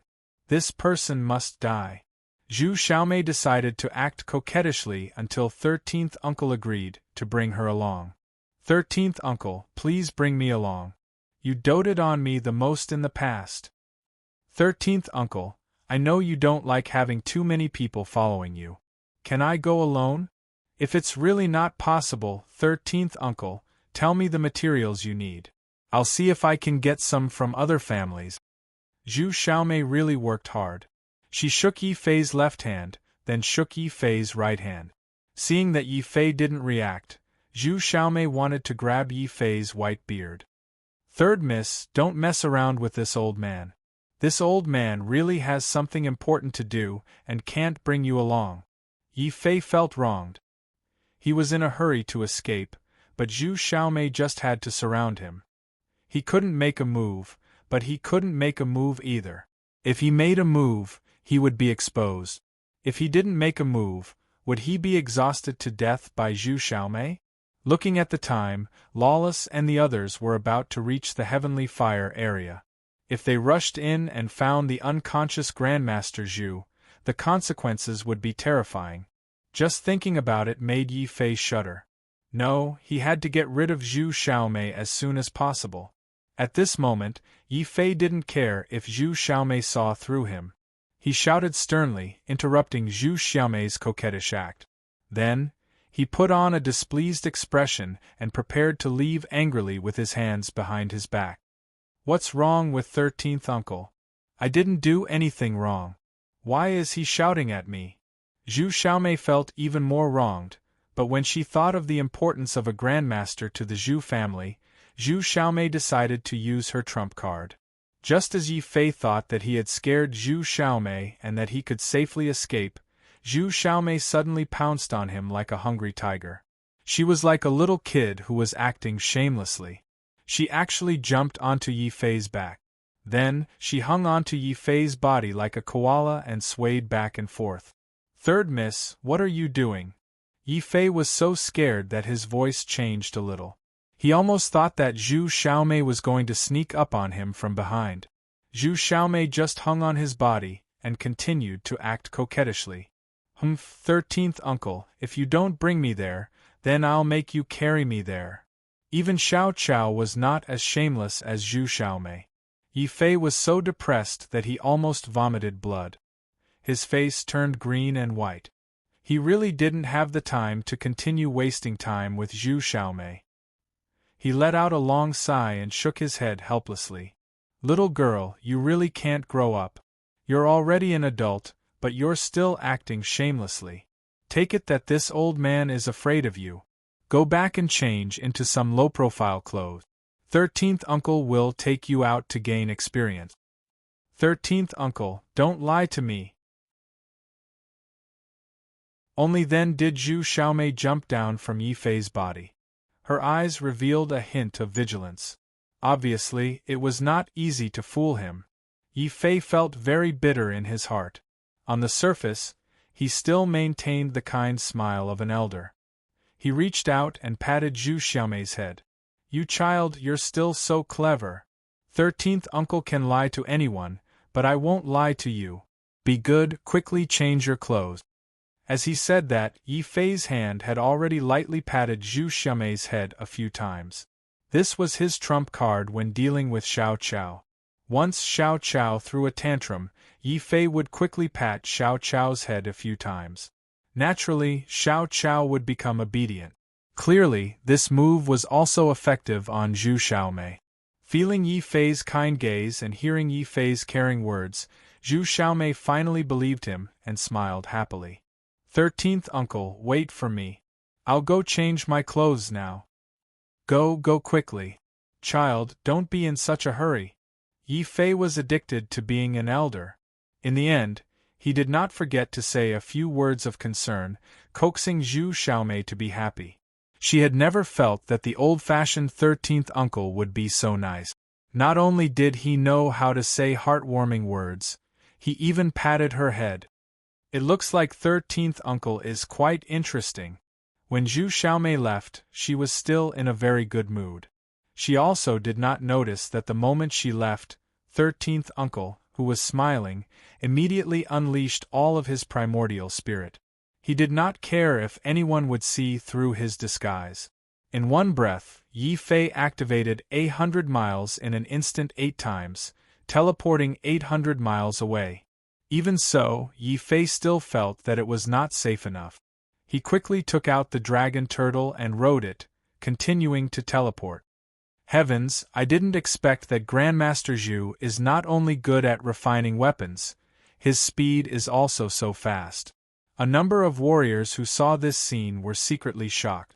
But before their shock passed, in the raging fire valley, Grandmaster Zhu slowly woke up and immediately recalled the scene when Yi Fei knocked him unconscious.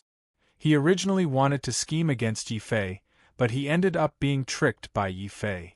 Grandmaster Zhu was so angry that his face turned black. Then, he noticed that the treasured clothes that he had painstakingly refined had disappeared. Then, he noticed that the Zhu family's treasure, the wind-fire gourd, which was filled with divine fire, had also disappeared. Grandmaster Zhu immediately let out an angry roar that was even more furious than the vicious beast.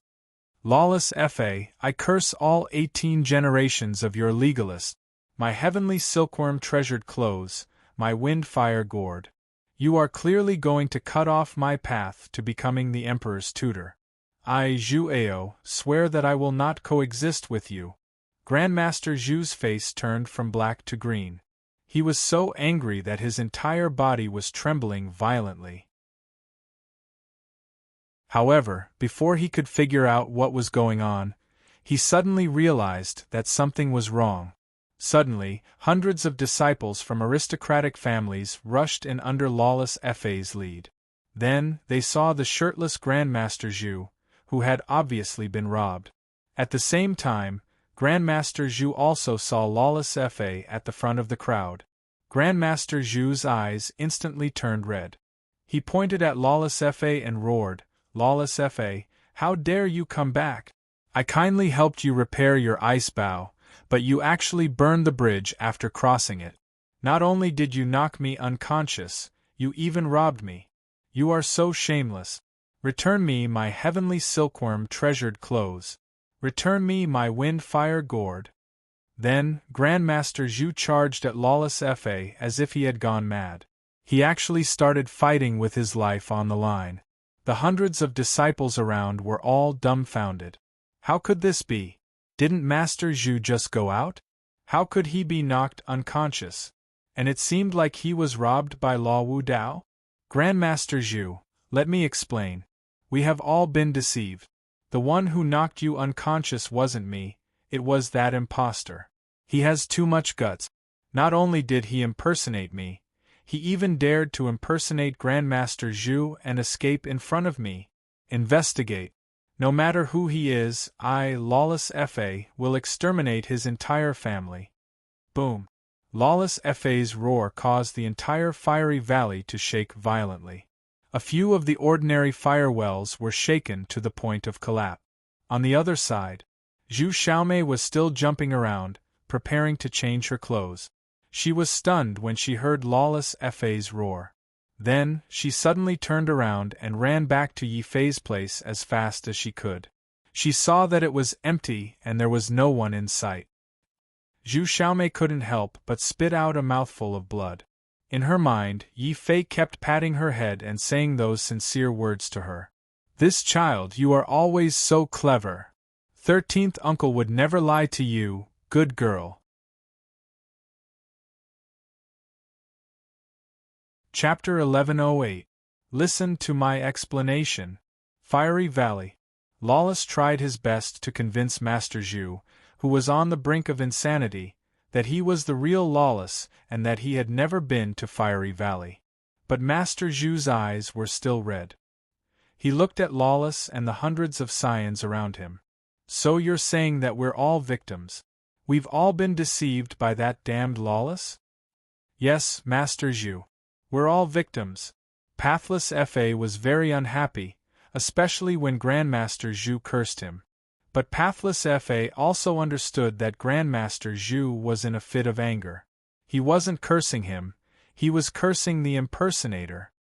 I, Lawless, will give anyone who can find out where this person is or provide any clues to his identity, Lawless said fiercely. He really hated the impersonator from the bottom of his heart.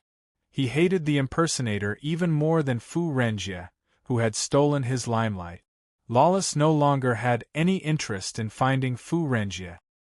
His only thought was to find Yi Fei and tear him to pieces with his own hands. Grandmaster Zhu's face was sullen. His mood could only be described as terrible, too despicable, too shameless. That junior looks polite, but he's actually such a ferocious person.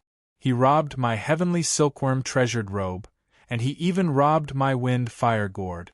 Heavens, I seem to have even told him about the Zhu family's refining principles.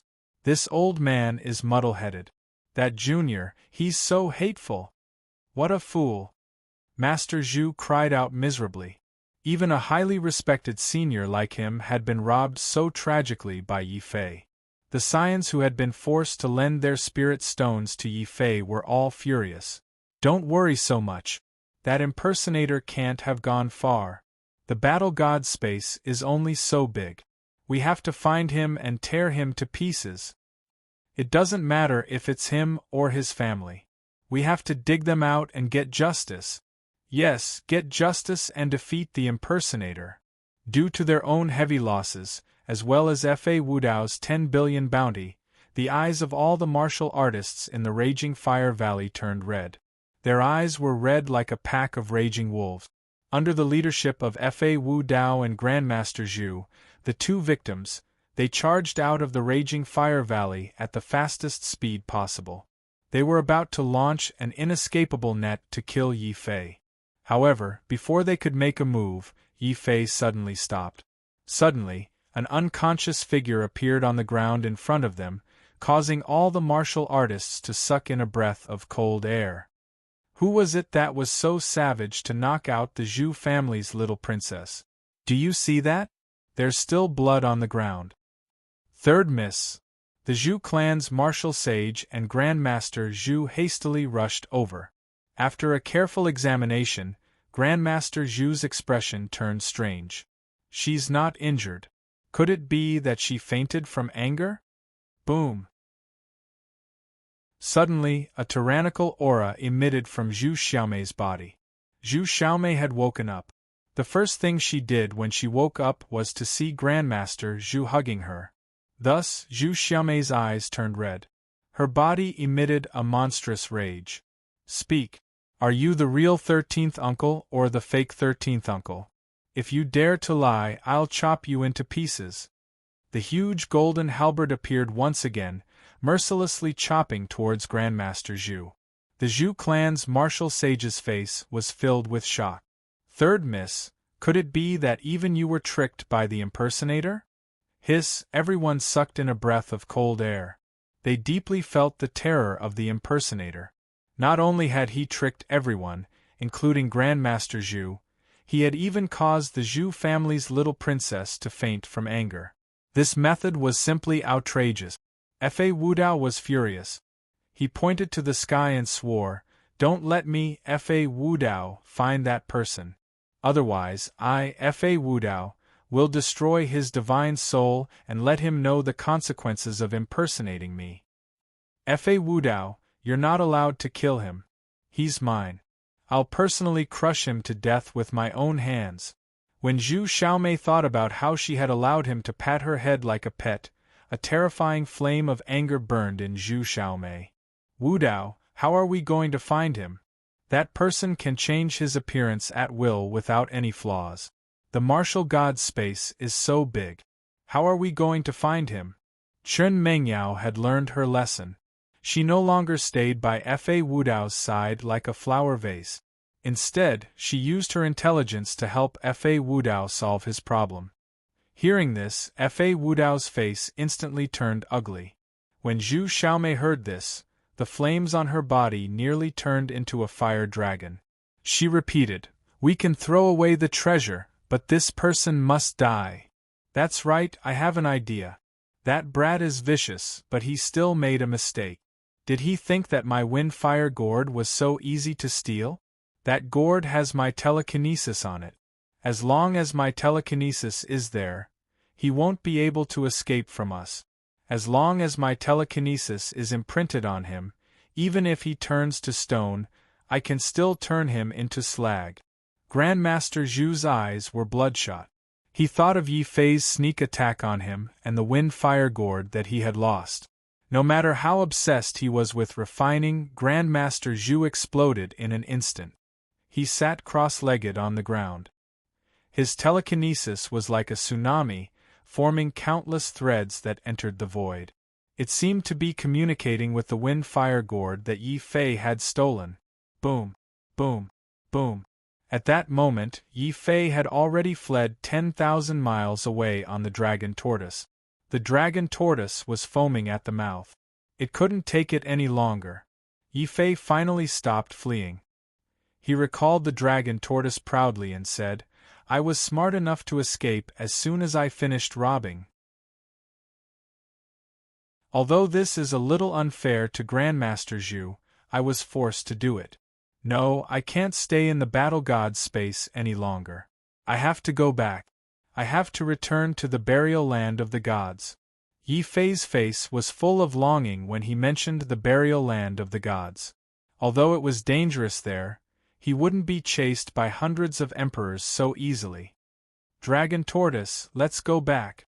Yi Fei forced a large number of spirit stones into the dragon tortoise's mouth. He wanted to leave the battle god space as quickly as possible. At that moment, Xiao Qiao, who was in the beast mark space, suddenly cried out in surprise. He quickly reminded Yi Fei that there was a terrifying wave of energy fluctuating beside him. Then, before Yi Fei could react, the firestorm gourd on his body actually emitted a firestorm. At the same time, countless threads erupted from the firestorm gourd and quickly wrapped around Yi Fei's body. "Goddamn thief, don't even think about taking away my heavenly silkworm treasure robe. Don't even think about taking my firestorm gourd. I have already detonated the telekinesis in the firestorm gourd. Even if you turn into ashes, I can still find you. Give me back my heavenly silkworm treasure robe and my firestorm gourd." This voice and the invisible telekinesis wrapped around Yi Fei's body made Yi Fei's face turn pale. This made Yi Fei's face turn pale. Only the heavens knew he was innocent. He had taken the heavenly silkworm treasure robe to make his act more convincing. He had taken the firestorm gourd because he was desperate. "Grandmaster Zhu, please listen to my explanation. I didn't take it away. I just borrowed. Explain my ass. Just wait for your death. I, Zhu Xiaomei, am not done with you." Zhu Xiaomei replied to Yi Fei in a towering rage. "This impostor must die. 13th Uncle and I have already used our telekinesis to lock onto him. He can't escape. Follow me and kill him." Outside the raging fire valley, Zhu Xiaomei pointed her golden halberd in Yi Fei's direction. Behind her, thousands of aristocratic family disciples immediately roared loudly. Even from thousands of miles away, Yi Fei felt a chill run down his spine. Yi Fei suddenly felt like crying. Why were these quasi-emperor aristocratic families like hornets? Whenever he provoked them, they would form a nest. At the moment, he regretted entering the battle god's space.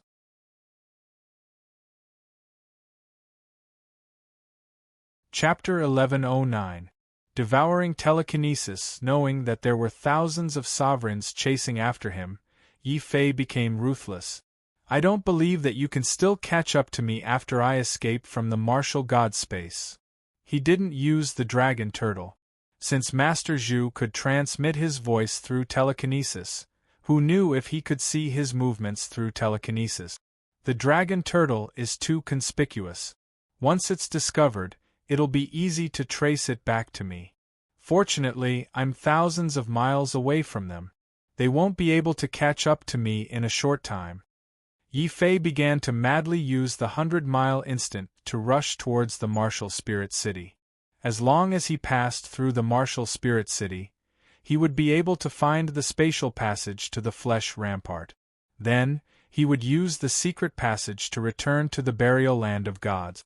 While running for his life, he kept trying to get rid of the telekinesis in his body. Yi Fei's majestic true origin sometimes surged like a river, sometimes like an erupting volcano, sometimes like a whistling sword chi that tore through the sky, and sometimes like a blazing torch in the starry sky. What shocked Yi Fei was that his efforts were all useless. The telekinesis that wrapped around his body was very unique. It couldn't be cut or destroyed. He didn't believe it. Seeing that his true origin was useless, he began to exert force with his hands and tore the telekinesis in his body. Bang! Bang! Bang! Yi Fei's physical strength was terrifying. Moreover, he had obtained the complete war demon's power from the demonic human. It was enough to destroy a mountain with his bare hand. However, he still didn't have a better way to deal with the telekinesis that wrapped around his body. Telekinesis wasn't true origin, nor was it an object. It was the condensation of one's mind. It was very unique. If you want to destroy Master Zhu's telekinesis, martial arts and pure strength won't work. Only telekinesis can resist telekinesis. Yi Fei's heart sank. This discovery gave him a headache. He wasn't a blacksmith and didn't cultivate telekinesis. How could he get rid of the telekinesis in his body? Xiao Qiao, do you have any ideas? Yi Fei sent his consciousness into the beast-mark space. Xiao Qiao had a very mysterious power, which filled him with anticipation. Hearing Yi Fei's words, Xiao Qiao tried to use his vine whip to attack his psychokinesis, but it was useless. Xiao Qiao's vine whip was very effective against vicious beasts, but it was useless against pure psychokinesis. Where do you think you're going? At this time, a huge wheel of light appeared in the sky far away. Upon closer inspection, it was the fate wheel formed by Fa Wudao's bloodline. Like a bright moon in the sky, Fa Wudao stood proudly on his fate wheel and chased after Yi Fei at an extremely fast speed. Behind Fa Wudao, another huge golden halberd appeared. Zhu Xiaomei was extremely domineering as she waved her halberd at Yi Fei. Rumble! The entire void began to shake violently. Then, thousands of figures rushed out from the void. Yi Fei's eyes widened when he saw this. Its spatial teleportation and its thousands of sovereigns. They activated it together. No matter how fast I run, they'll catch up to me soon. The quasi-emperor families were much more powerful than Yi Fei had expected. Moreover, the sovereigns chasing after him were just a group of juniors. They weren't the true experts of the quasi-emperor families. Martial God space. I was right to come. Faced with thousands of people chasing after him, Yi Fei felt his scalp tingle. However, he didn't regret his decision. The world of martial arts was cruel. He could only grow and become stronger by going through all kinds of training. The primordial spirit in his body burst forth again. Before these people could catch up, Yi Fei had already moved like crazy. This time, he moved a distance of 2,000 miles. Yi Fei felt that the essence spirit in his body was nearly drained. Only then did he stop to catch his breath. This won't do. I can't run like this. These quasi-emperor noble clan's disciples can work together to execute spatial transportation. The quintessence of thousands of emperors working together is enough to exhaust me to death while fleeing. Boom! Hearing the huge turbulence in the void not far away, Yi Fei understood that it would be very difficult for him to escape the pursuit of thousands of sovereigns. He had to use his intelligence. Most importantly, he had to find a way to get rid of the telekinesis in his body. Wudao Fa and the others are using the telekinesis to constantly lock onto my position. Telekinesis, I have to find a way to get rid of the telekinesis in my body. Yi Fei took out a large number of spiritual stones and used the void sword fire to consume them to recover his exhausted primordial spirit. At the same time, he used his telekinesis again. Stop! Wudao Fei's violent roar came from the void in the distance. Twice in a row, Yi Fei had been forced to escape. Wudao Fei's face was distorted and a shocking killing intent emerged from his body. He had already made up his mind to kill Yi Fei. This desire to kill was even stronger than the desire to kill Fu Renjie. Fortunately, Wudao Fei did not know that Fu Renjie, whom he was jealous of, was actually Yi Fei. Otherwise, he would have exploded in anger. Looking at Yi Fei, who was escaping in a hurry, a hint of surprise flashed across Master Zhu's eyes. Then, he silently sent a voice transmission to Yi Fei and threatened him. "Junior, you're running quite fast. Unfortunately, you've been locked onto by my telekinesis. Hand over the heavenly silkworm treasured garment and the wind-fire gourd, and I won't pursue the matter. What do you think?" "Master Zhu, I don't want to be your enemy. But since I've done this, I won't back down. If you want to take back the treasures, you'll have to make everyone who's chasing me retreat." Yi Fei took a deep breath and waited for Master Zhu's answer. "I can't do it." Master Zhu sighed and fell silent. Just based on the fact that Yi Fei had obtained the Zhu family's outline of smithing, he would not let this matter go so easily. "Then I can't do it either. I will definitely break your telekinesis." Yi Fei did not say anything else. He took out another handful of spirit stones, refined them, and continued to teleport. He had 10 billion spirit stones on him anyway. Even if Master Zhu could teleport, he would not be able to catch up to him in a short time. What troubled Yi Fei the most was the telekinesis entangling his body. If he did not get rid of this telekinesis, he would definitely be caught by Master Zhu in the end, no matter how fast he ran. It would be great if the undying sword soul could absorb telekinesis. Yi Fei had tried all sorts of methods, but none of them worked. In the end, he thought of the mysterious undying sword soul in his body. This sword soul could even absorb the power of a heavenly tribulation, so it should be able to absorb telekinesis as well. There was no harm in trying anyway. Yi Fei did not hesitate. He immediately awakened the undying sword soul and a destructive aura appeared on his body. That aura was so frightening that the moment it appeared, it caused the void to show signs of collapsing. Yi Fei hurriedly suppressed the undying sword soul and prevented its aura from spreading. At the same time, he carefully communicated with the undying sword soul to see if it could absorb the telekinesis on his body. As if it had sensed Yi Fei's distrust, the undying sword soul sent a disdainful message, as if it was unhappy that Yi Fei had underestimated it. With Yi Fei's energy center as the center, the undying sword soul turned into a dark golden whirlpool. It sucked hard and the telekinesis entangling Yi Fei's body was suddenly absorbed by the undying sword soul. Boom!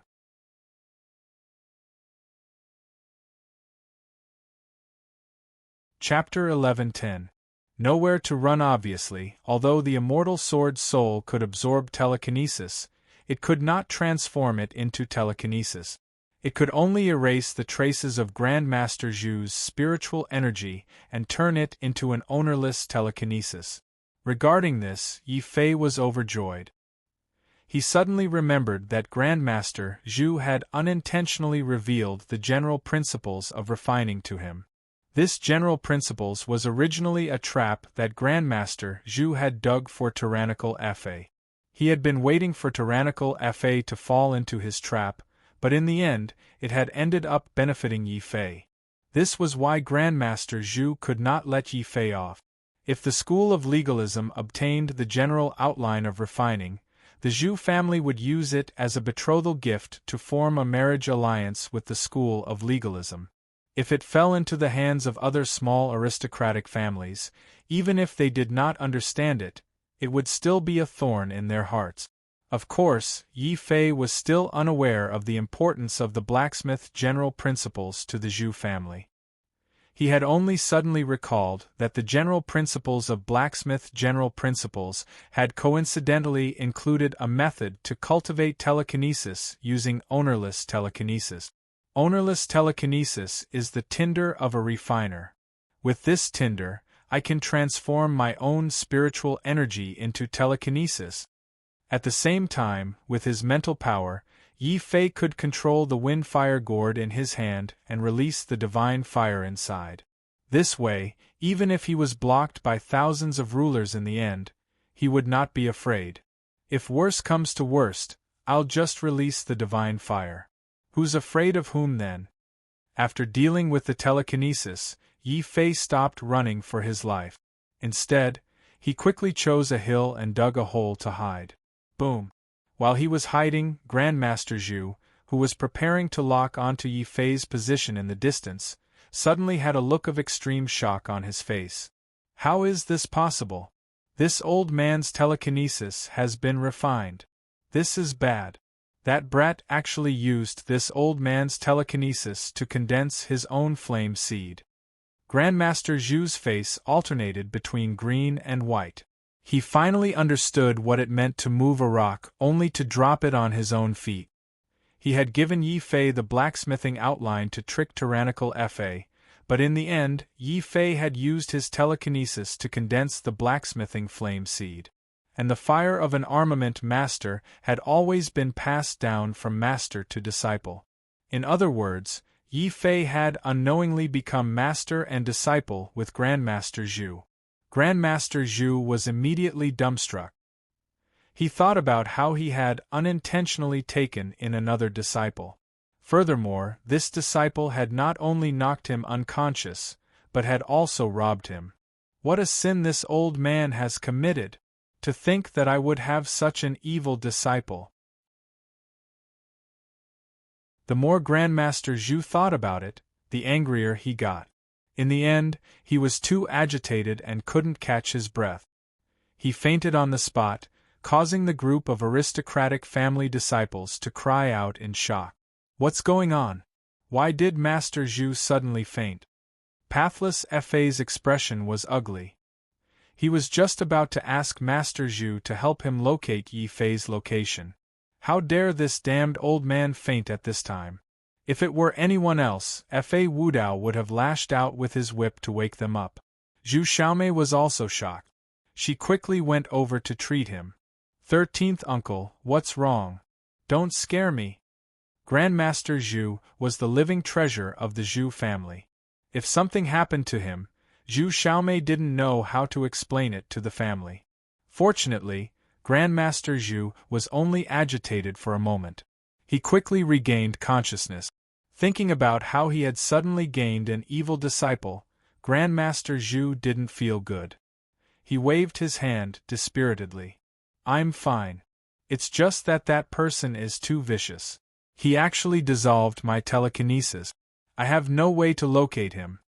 The aristocratic family disciples were in an uproar. What? You can't locate him? Then we've suffered for nothing? What about our blood-sweat spiritual stones? That bastard borrowed 10 billion from us. Many aristocratic family disciples were fuming. Pathless Fa was extremely angry. He stared at the empty sky. His killing intent turned into a hurricane, as if it was going to tear the clouds apart. At this time, Chen Mingyao's eyes suddenly lit up. She realized that this was a good opportunity to help Pathless Fa and strengthen her position. She quickly walked over. Pathless, I thought of a good idea. Since we can't catch him, why don't we go to Martial Spirit City and wait for him?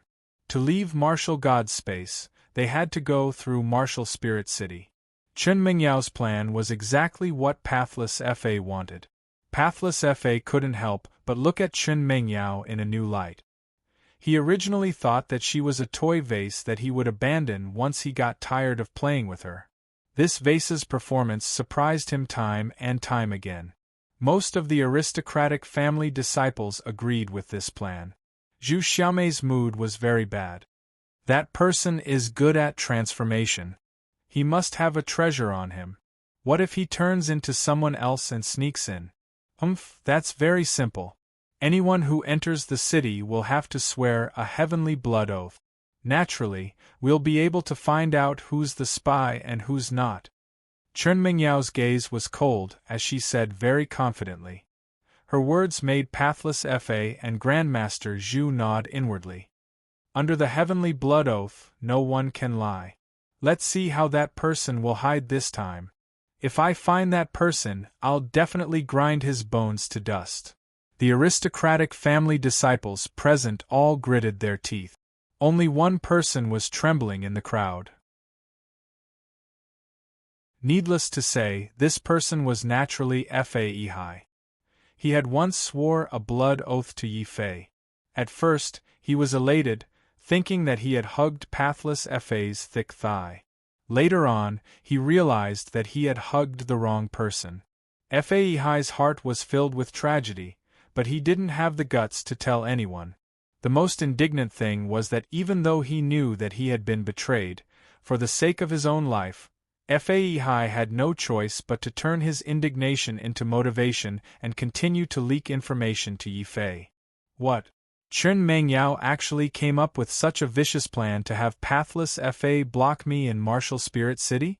Luckily, I have Fa Yihai as a spy. After dealing with the telekinesis, Yi Fei happened to be on his way to Martial Spirit City. As long as he passed through Martial Spirit City, he could leave Martial God space.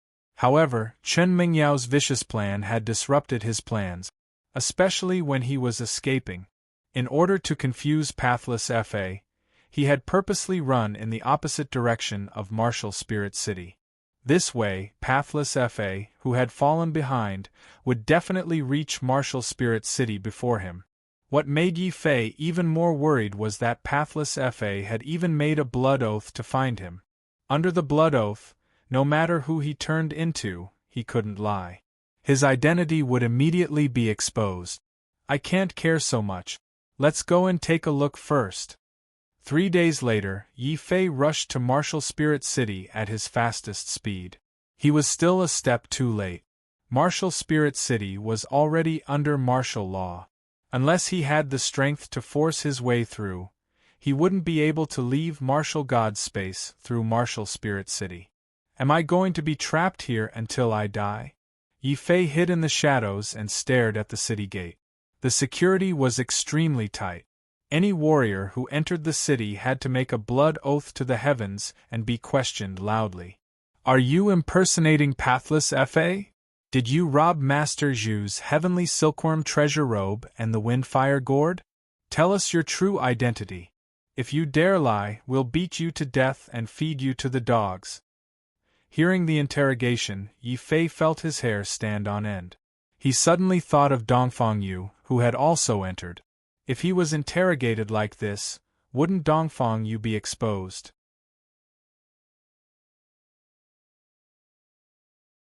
Chapter 11:11. Divine fire burning the city. Under the strict security of Martial Spirit City, Yi Fei knew that he had nowhere to run, unless he was willing to hide for the rest of his life and never leave the Martial God space. However, that was impossible. The land of buried gods was only open for 3 months.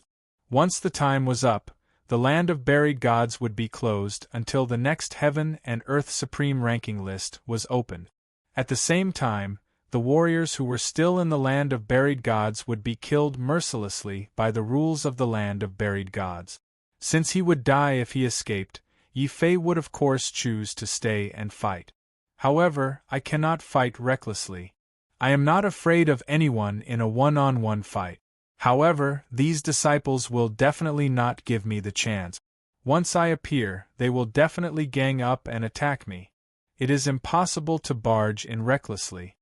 Yi Fei was deep in thought and there was a struggle on his face. However, in order to survive and to leave the martial god space, his gaze finally landed on the wind-fire gourd and there was a flash of ruthlessness in his eyes. In the world of martial arts, the strong are respected. In order to become an expert, one must experience killing. Only by stepping on thousands of corpses can one cut through the thorns and step onto the peak of martial arts. Since these people did not give me a way out, Don't blame me for not giving them a way out. Let's see who is more ruthless and who is more courageous. Faihai. Hong. Yi Fei started to send a soul message to Faihai. Through the connection of the blood oath, Faihai, who was still hiding in Martial Spirit City, heard it instantly. He shivered and complained with a long face, "Little ancestor, I beg you. Let me go. I was really a ghost back then. Why did I have to pledge my loyalty with a blood oath? I really trusted the wrong person. Cut the crap. Have you checked all the warriors in Martial Spirit City? Did you catch anyone?" Yi Fei asked impolitely. He and Faihai were in the same boat. If he was unlucky, Faihai would not have it easy either. Hearing that, Faihai was in despair. He knew that he could not go against Yi Fei. He could only answer honestly, "We did not catch anyone.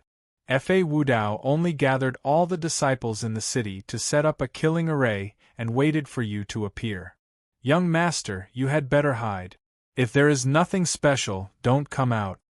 Hide? Where can I hide? The burial land of the gods is about to close. Since things have already gotten out of hand, I don't mind blowing things up even more. Faihai, hurry up and find a place to hide underground. The deeper the better, Yi Fei said in a deep voice. After all, Faihai was his first follower. If he stayed in the legalists, he could be a spy. Yi Fei did not want Ihai to die too quickly. "Young master, what do you mean? What do you want to do?" Faihai suddenly felt alarmed. "Set the city on fire." Yi Fei grinned and cut off the connection with Faihai. In the Martial Spirit City, Faihai was about to explode. He actually wants to burn down the entire Martial Spirit City. This madman, he wants to start an all-out war with the legalism sect. What sins have I, Faihai, committed to follow such a person? While crying and shouting, Faihai's movements were very nimble. Like a groundhog, he drilled into the ground with all his might. Boom! Just as Faihai drilled into the ground, Yi Fei stopped hiding. With the wind-fire gourd on his back, he swaggered towards the Martial Spirit City. Immediately, two terrifying gazes shot out from the city. Like a giant beast changing from hibernation to attack, Fa Wudao stepped on his huge fate wheel. Like a bright moon hanging high in the sky, he stared arrogantly, coldly and cruelly at Yi Fei. "You've got guts. No one has ever dared to impersonate me, Wudao Fa. Not only did you impersonate me, but you also caused such a huge mess. Take off your mask and let me see who you are. Otherwise, not only will you die, but your family will also be implicated." As if he did not hear Fa Wudao, Yi Fei carried the wind-fire gourd on his back and strode towards the Martial Spirit City. His actions infuriated many disciples of the aristocratic families. Suddenly, a terrifying golden beam of light slashed towards him. Zhu Xiaomei was wearing armor and holding a golden halberd. She looked like a mighty goddess of war. She stared at Yi Fei with her almond-shaped eyes. "Shameless man, do you still recognize me? Hey, isn't this Zhu Zhu? Seeing that you're still a child, I won't argue with you. Take Master Zhu and leave quickly. Otherwise, don't blame me if you die," Yi Fei reminded out of kindness. He was really being kind. However, when those words reached Zhu Xiaomei's ears, they were incomparably ear-piercing. Especially when she heard that Yi Fei was actually treating her like a child. Zhu Xiaomei immediately imagined the scene of Yi Fei patting her head. Zhu Xiaomei's eyes turned red. Her dense anger immediately transformed into a terrifying killing intent. "I'm going to kill you!" "Yes, kill him. If we don't kill him, the heavens will not tolerate it. We can't kill him. He still hasn't returned the spirit stones he borrowed from us." Some martialists were alarmed. However, there were even more disciples of aristocratic families who were Zhu Xiaomei's admirers. When they saw Zhu Xiaomei make a move, they all shouted and charged towards Yi Fei. All sorts of martial lights flooded the sky. Fa Wudao didn't make a move. The legalist martialists behind him, including the half-step emperors of martial spirit city, all shouted and activated the killing array that they had been preparing for a long time. The killing intent of more than a dozen half-step emperors gathered together and formed a blood-colored giant that was dozens of meters tall. Its huge palms were even bigger than mountains. Both of its hands tore through the sky and reached out to grab Yi Fei. "Remember, you forced me to do this. Today, I will go on a killing spree. Ha ha ha ha."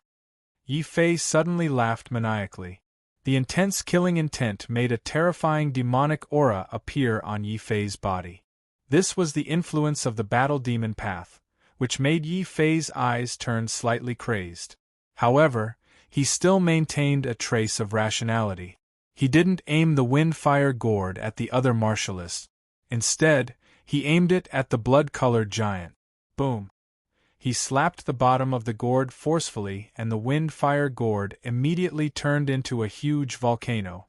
Surging divine flames turned into a red fireball that smashed into the giant's body. The blood-colored giant immediately let out a miserable roar as its huge body was burned to ashes by the divine flames. Finally, the divine flames pierced through the giant and landed on the half-step emperors of the legalist sect controlling the array. They cried out in pain as their powerful bodies were instantly vaporized by the power of the divine flames. Yi Fei didn't tolerate these half-step emperors of the legalist sect. When he saw that the legalist sect had taken control of the elixir world, Yi Fei had already understood who had captured Xiao Qiao back then and who had chased Xiao Qiao until he had no choice but to flee the land of buried gods and flee to the ends of the earth. It was obvious that this had been done by the legalist sect. The Bailey family was just an accomplice of the legalist sect. This was also why Yi Fei had been targeting Fa Wudao. Warning Chen Mengyao was only secondary. His true goal was to help avenge Xiao Qiao. Legalist sect, how dare you hurt Xiao Qiao? Sooner or later, I will make you pay the price. Yi Fei's heart burned with fury. He sent a ball of divine flames over, followed by another. It turned into a hellish rain of fire that covered half the sky of Martial Spirit City before falling mercilessly. Boom!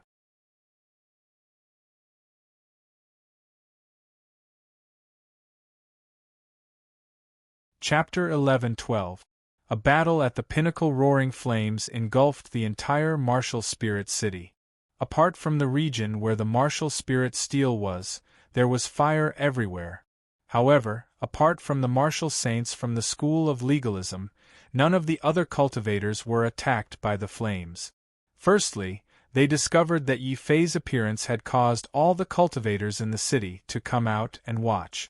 Secondly, Yi Fei purposefully avoided them. In the end, his main enemies were the school of legalism. They were the people who had hurt Xiao Qiao.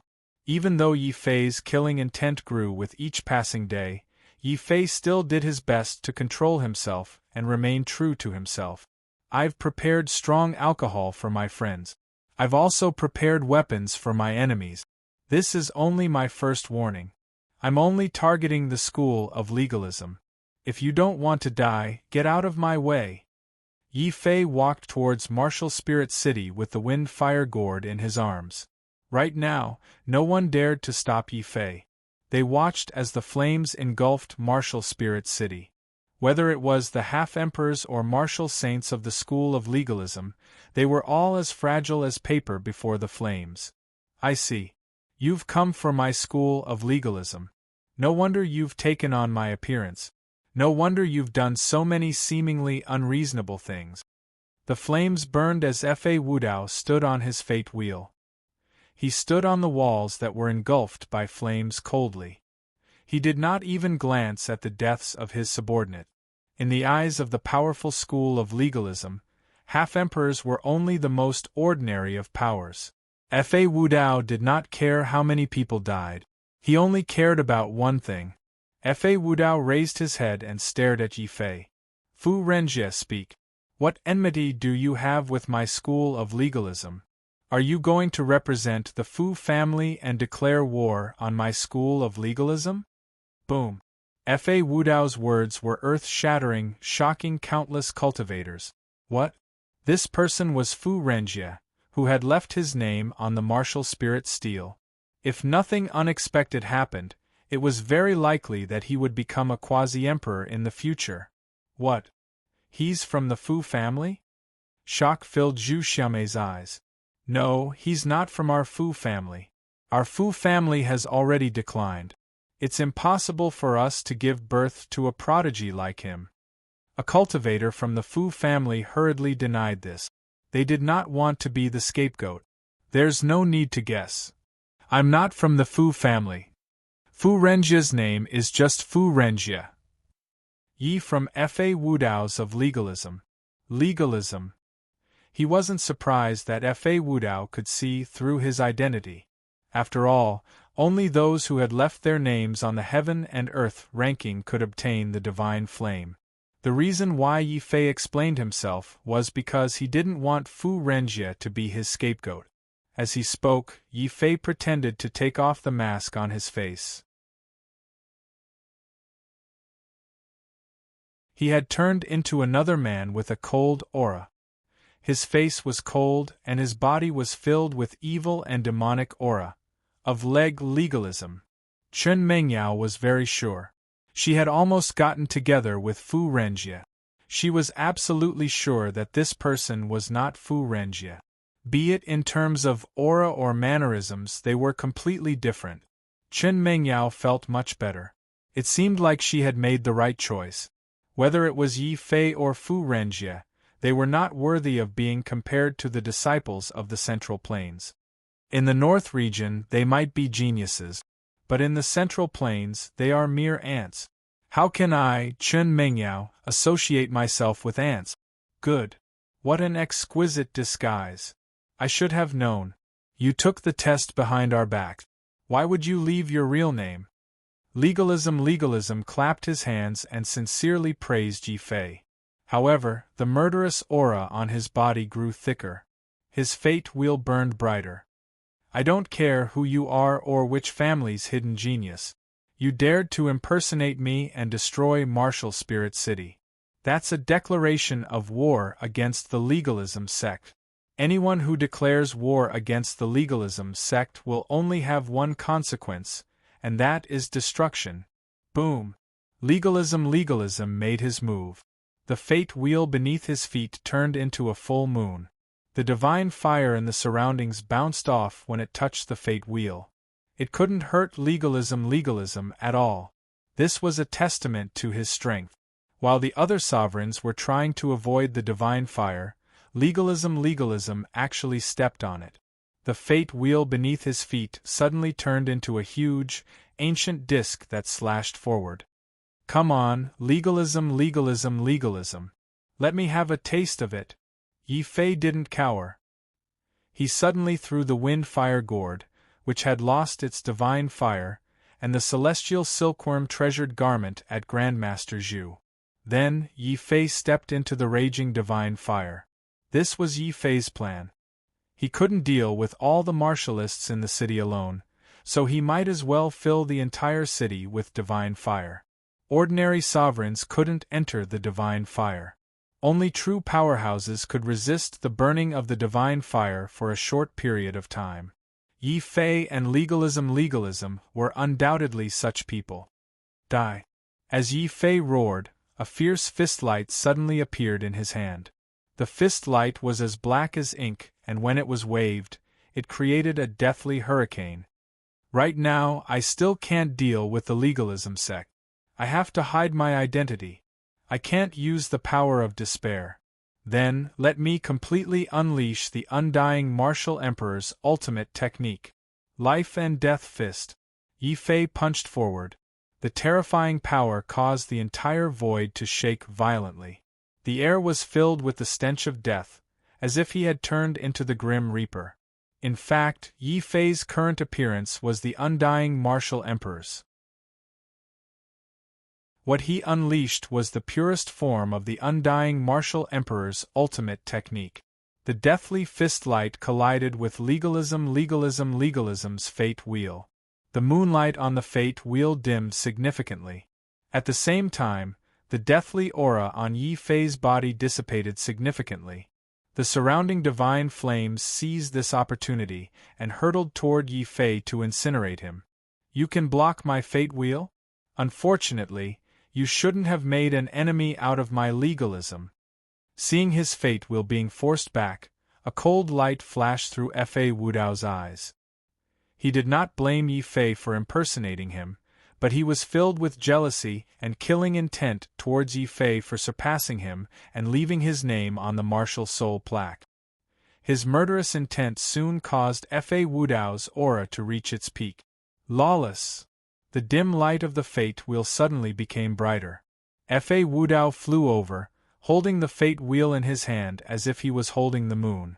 Horrifying power roared and blew all the godly fire to Yi Fei. This lawless Fa is indeed an expert. Not only is he strong enough, he can even use the divine fire to interfere with my mind. What a pity! Ignoring the surrounding divine flames, Yi Fei's body suddenly emitted a strange telekinesis. Get out of my way! With a shout, he performed a hand seal and pointed forward. Instantly, the divine flames that were whistling through the air froze and turned into flaming flowers of different heights. Afterwards, Yi Fei stepped on the sparks and leapt high into the air. He unleashed his full strength in a fist of life and death and smashed the ground. At the same time, he removed the control of his telekinesis. The frozen sparks in the surroundings immediately exploded, forming a dense and terrifying rain of fire. It turned around and shot towards Fa Wudao. Break! Fa Wudao sneered. As the first young master, I'm not just arrogant and lawless. My laws are the laws of the world.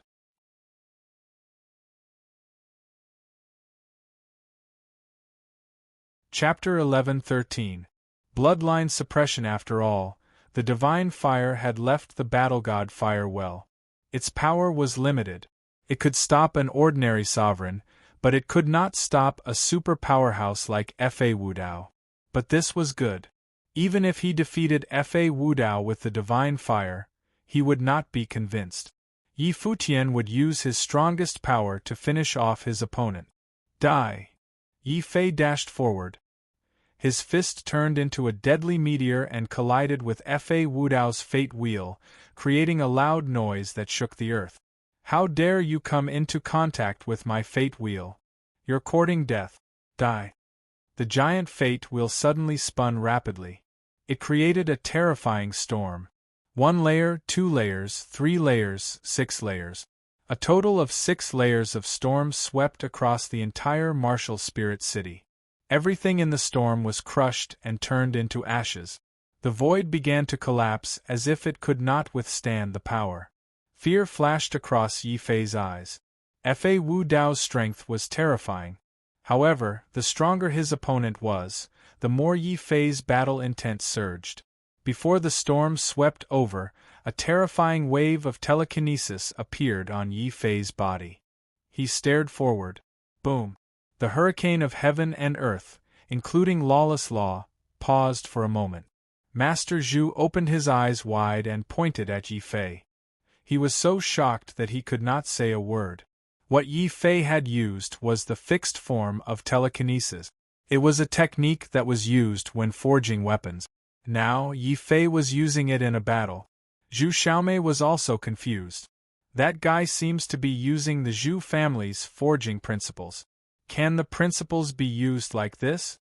Undoubtedly, Yi Fei's strange way of attacking had attracted the attention of the Zhu family. Then, everyone heard a loud explosion. The fixed form of forging principles was just Yi Fei's sudden idea. It could only stop the fate wheel for a short time. At the same time, Yi Fei released the complete immortal force. The power of the life and death fist was gradually increasing. 1 time, 2 times, 3 times, 6 times. 6-fold life or death fist.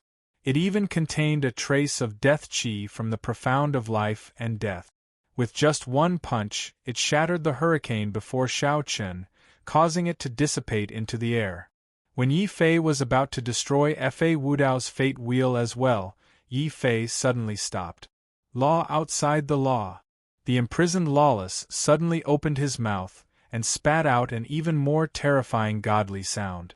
Instantly, he broke free of Yi Fei's telekinesis. Lawless was enraged. He used a mysterious extra-legal technique and became the master of this world.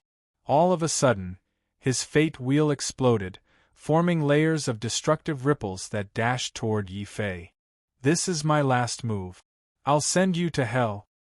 Fa Wu Dao's eyes were bloodshot. "Kill me? Are you thinking too much?" Yi Fei's face suddenly revealed a ruthless expression. He didn't step back. Instead, he raised his fist and punched at the fate wheel coming at him. His fists collided with the fate wheel. Is this guy crazy? Such a crazy move shocked many martial artists.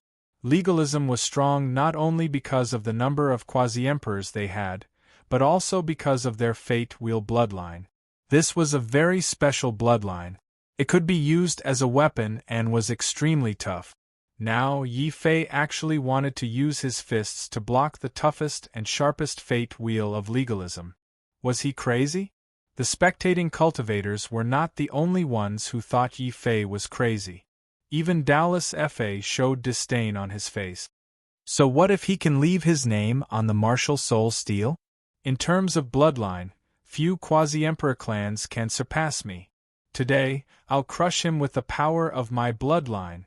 Blood Wheel of Destiny. Fa Wudao's eyes suddenly turned bloodshot, like a man-eating demon. Under his control, the fate wheel in his hand turned into a blood wheel.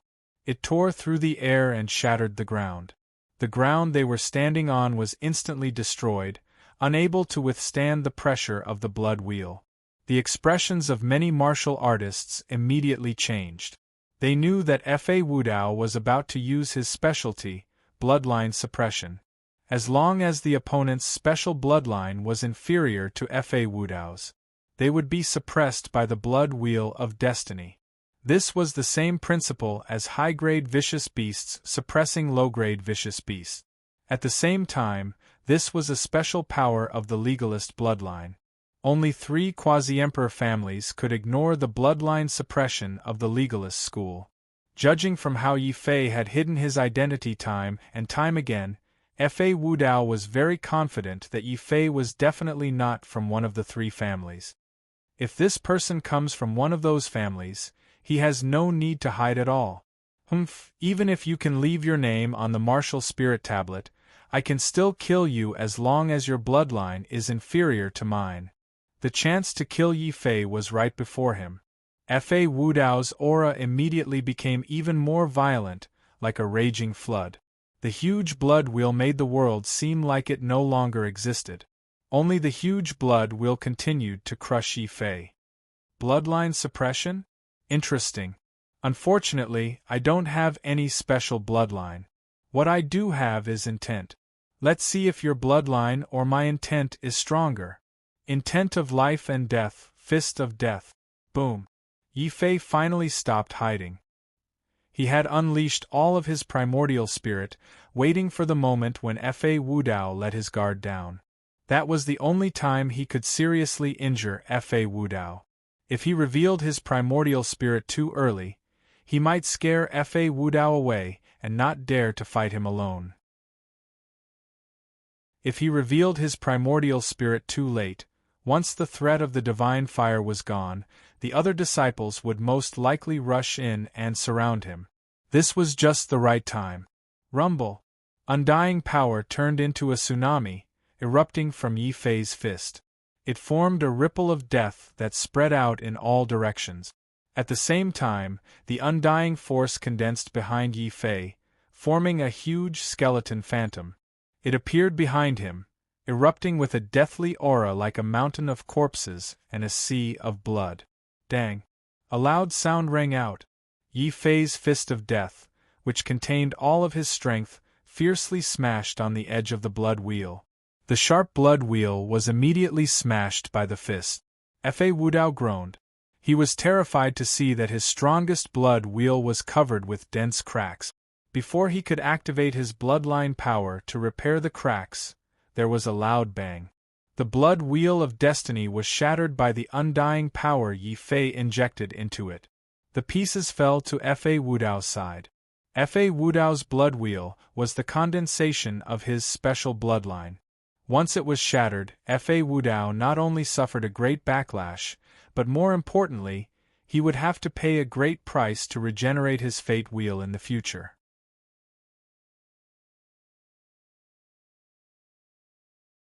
Chapter 11:14. The heavenly wheel of nirvana. There was an uproar.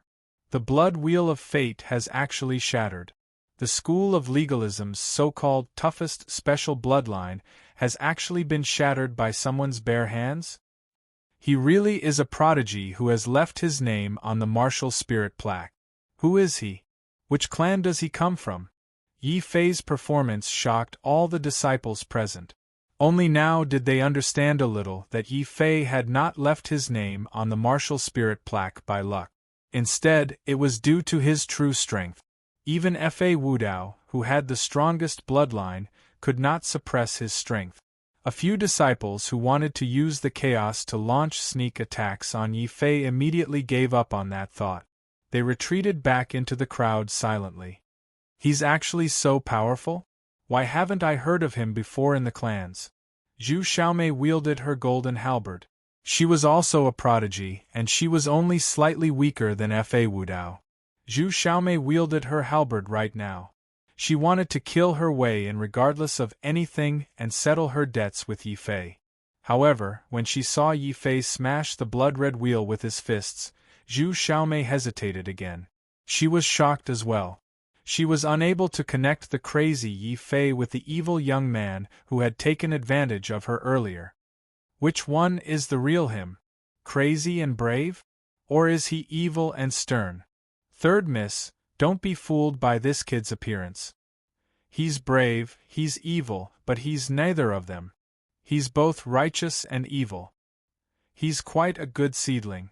It's a pity that he shouldn't have offended the school of legalism. He has no idea how powerful the school of legalism is. Master Zhu appeared before Zhu Xiaomei silently. Without saying anything, he forcefully dragged Zhu Xiaomei back. After all, this was a matter between Yi Fei and the school of legalism. Yi Fei's actions of returning the robe and gourd to him finally convinced Master Zhu that Yi Fei had no ill intentions towards him or the Zhu family. What an interesting junior. He actually managed to condense a fire seed without my guidance.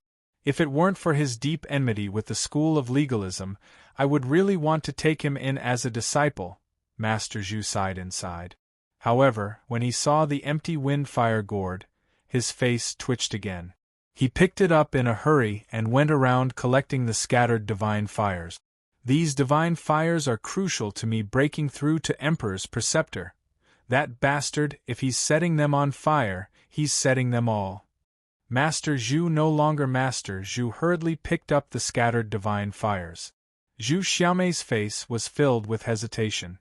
In the end, she had been patted on the head by Yi Fei like a pet. She was very unhappy in her heart. Even if Yi Fei was very strong, she still wanted to go up and get back at him. Therefore, she raised her golden halberd again. But before she could charge into the fire, a loud boom came from the raging flames in the martial spirit city. Then, the entire martial spirit city shook violently. Yi Fei also looked ahead in surprise. His fate wheel is destroyed and his bloodline is damaged. How can lawless Fa emit such a powerful aura? This aura is a quasi-thearch weapon. Yi Fei's expression turned serious. He had underestimated lawless. Just like how he had disguised himself as someone else, his arrogance and tyrannical aura had been a disguise for lawless. That wasn't the real lawless Fa. The real lawless Fa was strong. He was stronger than anyone had expected. Those who had been hit by Yi Fei's life and death mysteries, such as Bailey Zhen and the West Sword Monarch, had all been killed by Yi Fei in one move. However, lawless Fa had managed to block his life and death mysteries. Even though he had relied on the power of a quasi-thearch weapon, this scene still shocked Yi Fei. He had to rush out of martial spirit city before lawless Fa recovered. Only then would he have a way to return to the burial land of gods. Leave? Where do you think you're going? Since you destroyed my fate wheel, you should be prepared to die. No one can surpass me, lawless Fa. No one. Lawless Fa had gone crazy. The destruction of his fate wheel was a heavy blow to him. This kind of blow made Fa Wu Dao furious. A black whirlwind started to condense around him. Inside the whirlwind, a black heavenly wheel suddenly appeared with a halo of time floating around it. How is this possible? How can lawless Fa have two fate wheels? It's not a fate wheel. It's a quasi-thearch weapon of the legalists, the Nirvana heavenly wheel. And it's a supreme-grade heavenly wheel. It's something left behind by a legalist martial monarch after his death. Grandmaster Zhu's expression was grave. As a weapons grandmaster, he could see how strong lawless Fa's foundation was. With this heavenly wheel, lawless Fa could even kill a half-step martial monarch. However, in the next second, lawless Fa's actions shocked Grandmaster Zhu and everyone else. When he threw the Nirvana heavenly wheel at Yi Fei, it actually exploded in midair. Lawless Fa is also a madman. He didn't hesitate to detonate his quasi-emperor weapon to kill me. Yi Fei's eyelids twitched. He suddenly felt a terrifying aura from the exploding heavenly wheel. It was the aura of a martial monarch, even though it was very weak. However, when this aura was released, the divine fire that was burning the entire martial spirit city was suppressed and extinguished.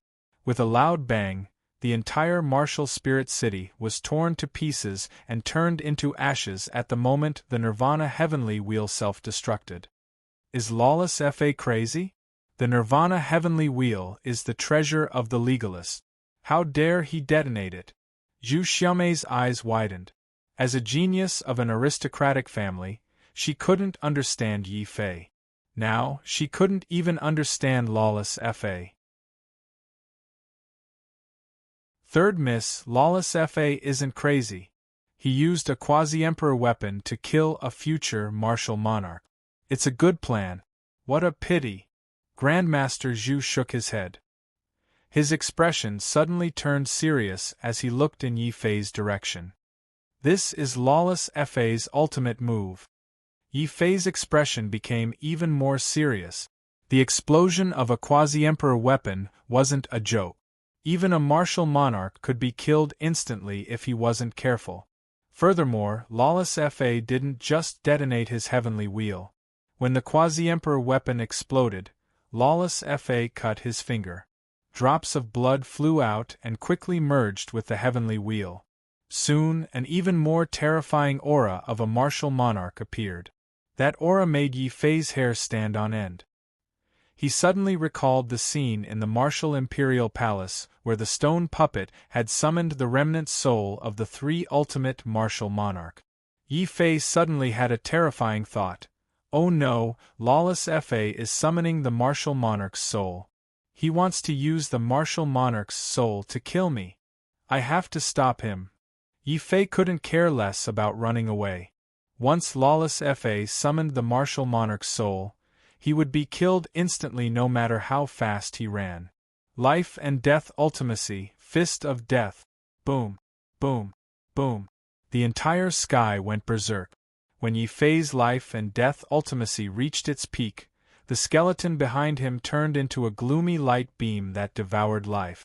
It smashed towards the Nirvana heavenly wheel, which had turned into a whirlpool.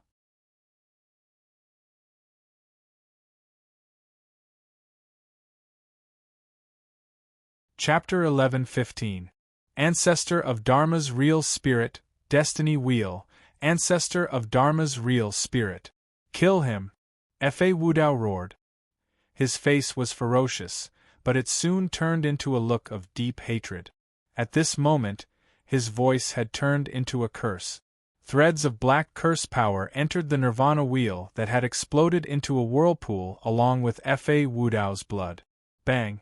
With a loud boom, the chi of Nirvana emerged from the whirlpool. It was also the chi of time. A blurry figure strode out of the whirlpool. He wore a Dharma crown and stepped on a black cloud. He held a fate wheel in his hand and controlled thunder and lightning with his body. That's the ancestor of Dharma from the legalists. As expected, he died. Then, his bloodline fate wheel turned into the heavenly wheel of nirvana that protects lawless. Grandmaster Zhu's body trembled. Even in the battle god space, the ancestor of Dharma's real spirit was suppressed and could only use the combat strength of a half-emperor. However, a half-martial emperor was enough to slaughter all of these people with a single palm strike. As soon as the ancestor of Dharma appeared, the thousands of spectating disciples were speechless. The chi of nirvana and death filled the air. Zhu Xiaomei's face suddenly turned pale. She stepped back and murmured, "A half-saint can summon the ancestor of Dharma's real spirit.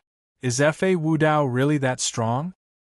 Not only is he strong, but he's also shameless. It was a one-on-one fight, but you summoned the real spirit of a martial emperor.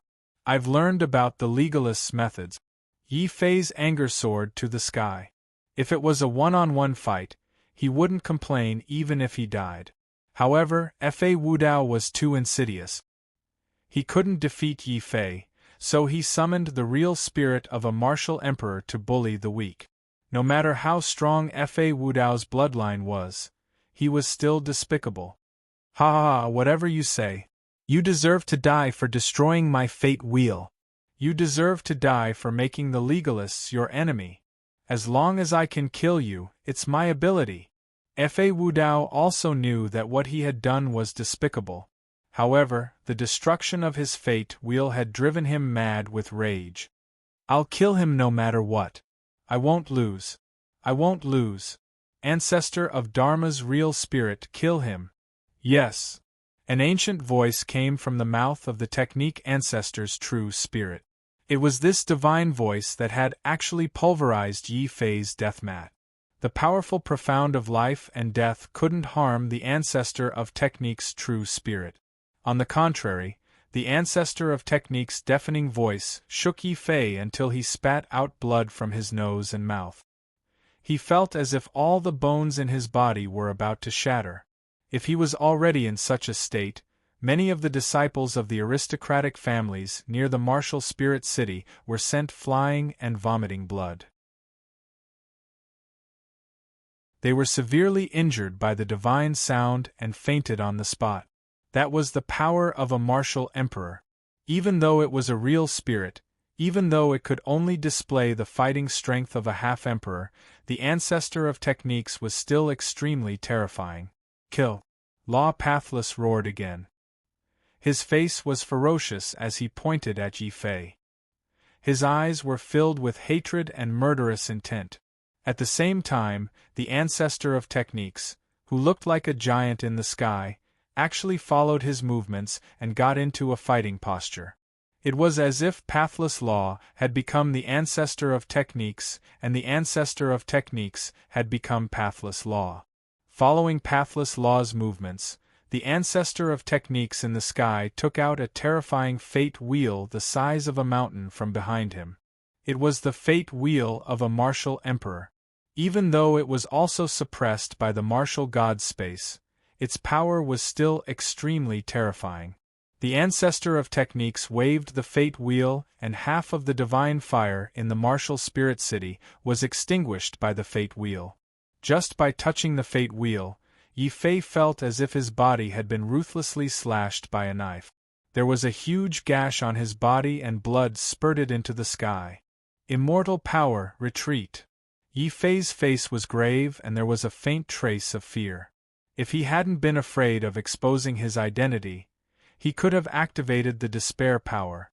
Even if he was facing a martial emperor real spirit, he wouldn't have been so badly injured. However, he couldn't. Therefore, Yi Fei could only retreat and use the immortal power to heal his body. "Die!" Pathless Law shouted. His voice was shrill like a ferocious ghost. The ancestor of techniques also shouted. Horrifying sound waves tore the sky apart and formed a frightening thunderbolt. Then, the ancestor of techniques took a step forward and crossed half of the martial spirit city. The huge fate wheel carried with it a horrifying murderous intent. It was ruthless and cold as it smashed towards Yi Fei. Yi Fei couldn't escape. Under the pressure of the ancestor of technique's real spirit, Yi Fei's flesh and bones were about to be crushed by the immortal power. He could only stand where he was and squint at the mountain-sized fate wheel that was smashing towards him. If it hit him, he would be smashed into pieces immediately. He's doomed. It's a pity that I didn't manage to kill him myself. Zhu Xiaomei held the golden halberd in her hand and her eyes were filled with regret. She really couldn't forget the fact that Yi Fei had patted her head. "Sigh, that's fine too. This kid's origins are unknown and he's learned the general principles of our Zhu family's forging. Even though it's only a small portion, he'll still be a disaster if we keep him around." Master Zhu stroked his beard and looked at the robe and gourd Yi Fei had returned to him. He could not help but sigh deeply. Humph, this is what happens when you go against the school of legalism. So what if he's left his name on the martial spirit tablet? He'll still die before he can rise. Wait, the martial spirit tablet. Don't tell me he's... Rumble. Before that person could speak, the entire martial spirit city suddenly exploded with a deafening sound. This deafening sound instantly turned the entire martial spirit city into ashes. Many people looked at the ancestor of techniques who was wielding his fate wheel in shock. The ancestor of techniques was extremely furious. He lifted his fate wheel up like a mountain and smashed it down again. He wanted to smash Yi Fei into meat paste. However, there was one thing that stopped it. It was the martial spirit tablet. No one had thought that Yi Fei would actually flee to the bottom of the martial spirit tablet. The martial spirit tablet was protected by an ancient seal. The seal would not stop cultivators from testing themselves. When the cultivator's cultivation exceeded the limits of the test, the martial spirit tablet would launch a fierce counterattack. However, the ancestor of techniques had clearly exceeded the limits of the martial spirit tablet. The seal of the martial spirit tablet was immediately triggered. A powerful, golden light erupted from the martial spirit tablet, blocking the fate wheel from the ancestor of technique. Yi Fei was pleasantly surprised and certain. I knew it. The martial spirit tablet is so special. Why didn't the quasi-emperors forcefully take it away or destroy it? It's not that they don't want to, it's that they can't. So what if Wu Dao Fa has summoned the ancestor of techniques? He still can't destroy the seal of the martial spirit tablet. Wu Dao Fa had discovered Yi Fei's actions as well, which was why he became furious. He went as far as to use the ancestor of techniques to smash his fate wheel at the martial spirit tablet again and again. Bastard, come out if you have the balls and hide under the martial spirit tablet. What kind of man are you? Get out here and die. What's the point of going out? Come in if you have the balls and let's fight for 10,000 rounds. Yi Fei's battle intent surged as he curled his finger at Wu Dao Fa. It angered Wu Dao Fa so much that he vomited blood on the spot. His gaze became even more venomous. You're not coming out? Fine, I have plenty of ways to kill you. Boom. The ancestor of techniques stopped attacking the martial spirit tablet. His huge fate will suddenly change directions, fanning towards the flames that were still burning in the surroundings. Wherever the fate wheel fanned the ancestor of techniques, the flames would be extinguished. The charred ground would appear. Chapter 11:16. Wild Dance of the Swords. Boom, boom, boom. Under Fa Wu Dao's control, the giant-like true spirit of the ancestor of techniques raised his fate wheel and fanned it wildly. The god fire was extremely powerful, but it was still a fire without a foundation. This was not the martial god's fire well either. Yi Fei watched in shock as the ancestor of technique's fate wheel fanned out swathes of godfire. Master Zhu roared out furiously. The godfire was crucial to his breakthrough to Emperor's Preceptor. Yi Fei had let it go, and now Fa Wudao wanted to extinguish it. What two little bastards! Unlike Master Zhu, many disciples could not help but become restless when they saw the godfire gradually extinguish. Even though they already knew that Yi Fei was only targeting the school of legalism, they were still implicated. They had suffered heavy losses because of Yi Fei. They had to recoup their losses. Many people began to become restless. They were waiting for Wu Dao to extinguish the godfire so that they could charge into the city. Damn you, Wu Dao Fa! You win! Yi Fei gritted his teeth as a smear of cold light appeared on his face. Wu Dao Fa was definitely the most powerful opponent he had ever faced.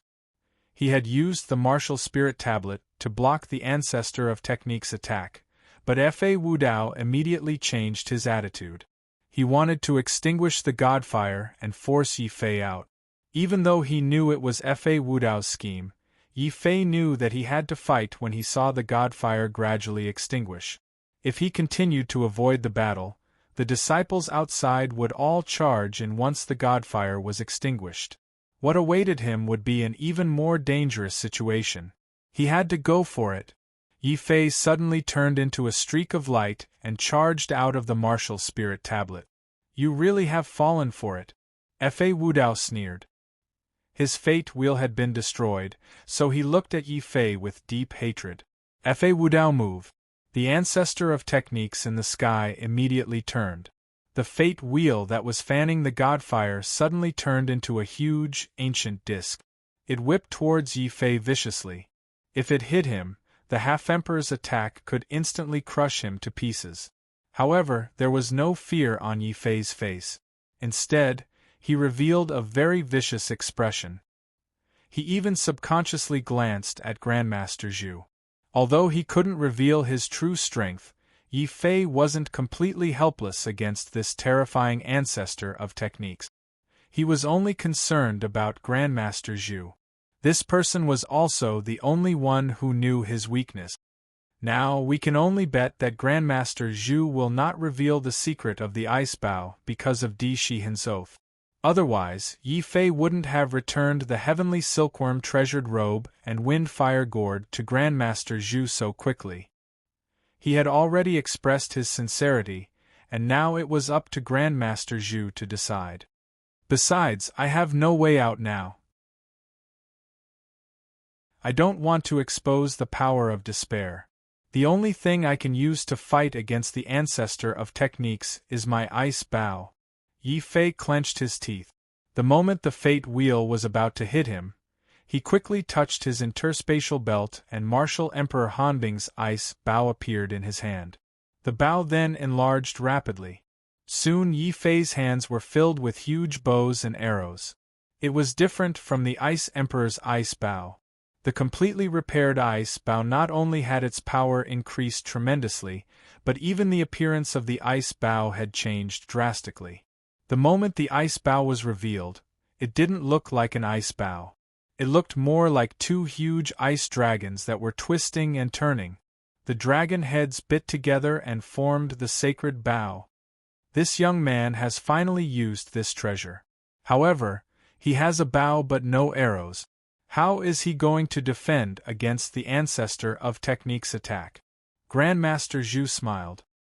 He finally understood why Yi Fei had returned his treasured robe and gourd. It turned out that he was trying to be friendly.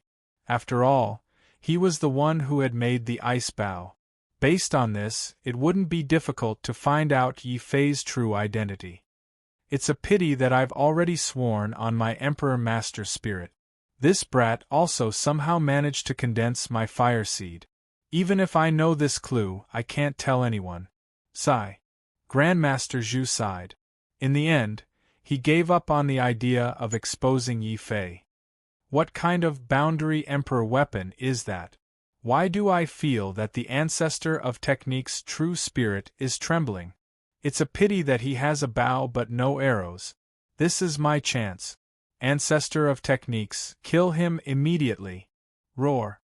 The ancestor of techniques spat out a godly sound. Even though he was intimidated by the ice bow's aura, he still raised his fate wheel again and used an even more powerful force to smash forward. From afar, it looked like a giant who had picked the moon with his bare hands. It was terrifying. This was the power of the ancestor of technique's true spirit. It's a pity that no matter how strong the true spirit is, it's still an inanimate object. Ancestor of techniques, since you're already dead, let me destroy you completely. Who said that I have a bow but no arrows? Fa Wu Dao, open your dog eyes wide and look carefully. Sword of ice. The wind howled and the world was frozen. Under everyone's gaze, Yi Fei finally pulled open the gigantic ice bow in his hands. With the activation of the ice bow, the two frost dragons on the bow seemed to have come alive. They let out terrifying dragon roars. The scariest thing was that the dragon roars turned into terrifying hailstones that rained down in all directions. Arrows come. Yi Fei pulled open the ice bow with both hands. He used telekinesis and suddenly, terrifying sword roars came out of his space belt. A golden holy sword was placed on the bow by Yi Fei. It instantly fused with the ice bow and turned into a gigantic golden sword that was dozens of meters long. Whoosh! There was a huge explosion in the sky. The golden sword suddenly turned into a beam of golden light and flew out. When it hit the ancestor of technique's fate wheel, it suddenly exploded. The explosion of a supreme quality imperial weapon immediately made the ancestor of technique's giant body tremble. Fa Wu Dao's face was filled with disdain and astonishment. So what if you exploded a supreme quality imperial weapon? I exploded a pseudo-emperor weapon to summon the ancestor of technique's true spirit. You think you're qualified to compete with me? Ignoring Fa Wu Dao's mockery, Yi Fei shot out his sword. He quickly retreated and suddenly grabbed two more golden holy swords and placed them on the bow. Two more golden swords exploded next to the ancestor of technique. The ancestor of techniques was furious. He quickly used his fate wheel as a shield to block the explosion of the supreme quality imperial weapons. At this moment, a cold smile flashed across Yi Fei's face. Blocking is useless. I don't have many things on me, but I have many imperial weapons. If I can't shoot you to death, I'll explode you to death. Let's see who's more ruthless. Arrows come. Ice bow shoot. Whoosh, whoosh, whoosh. Next, Yi Fei's sword dance was completely one-sided. He didn't have any ice arrows, but under the suppression of the martial god space, the ancestor of technique's true spirit could only display the fighting strength of a half-emperor. As long as he was a half-emperor, he could be killed by an imperial weapon. If one sword wasn't enough, he would use two. If two swords weren't enough, he would use 10 or 20. Anyway, Yi Fei didn't have many things on him, but he had a lot of golden holy swords. He madly pulled his bow and countless golden swords turned into dazzling golden sword lights that covered the sky and tore the earth apart. At this moment, the terrifying sword lights had engulfed everything. The power of the imperial weapon's explosion and the ice bow's amplification caused the earth and the void to shatter. Whoosh!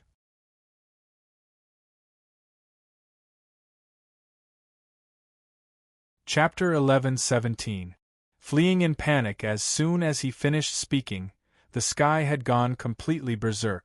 The self-destruction of a single golden sword was not terrifying, but what about the self-destruction of 2, 3, 10, 20, 50, 100 golden swords? How magnificent would that be?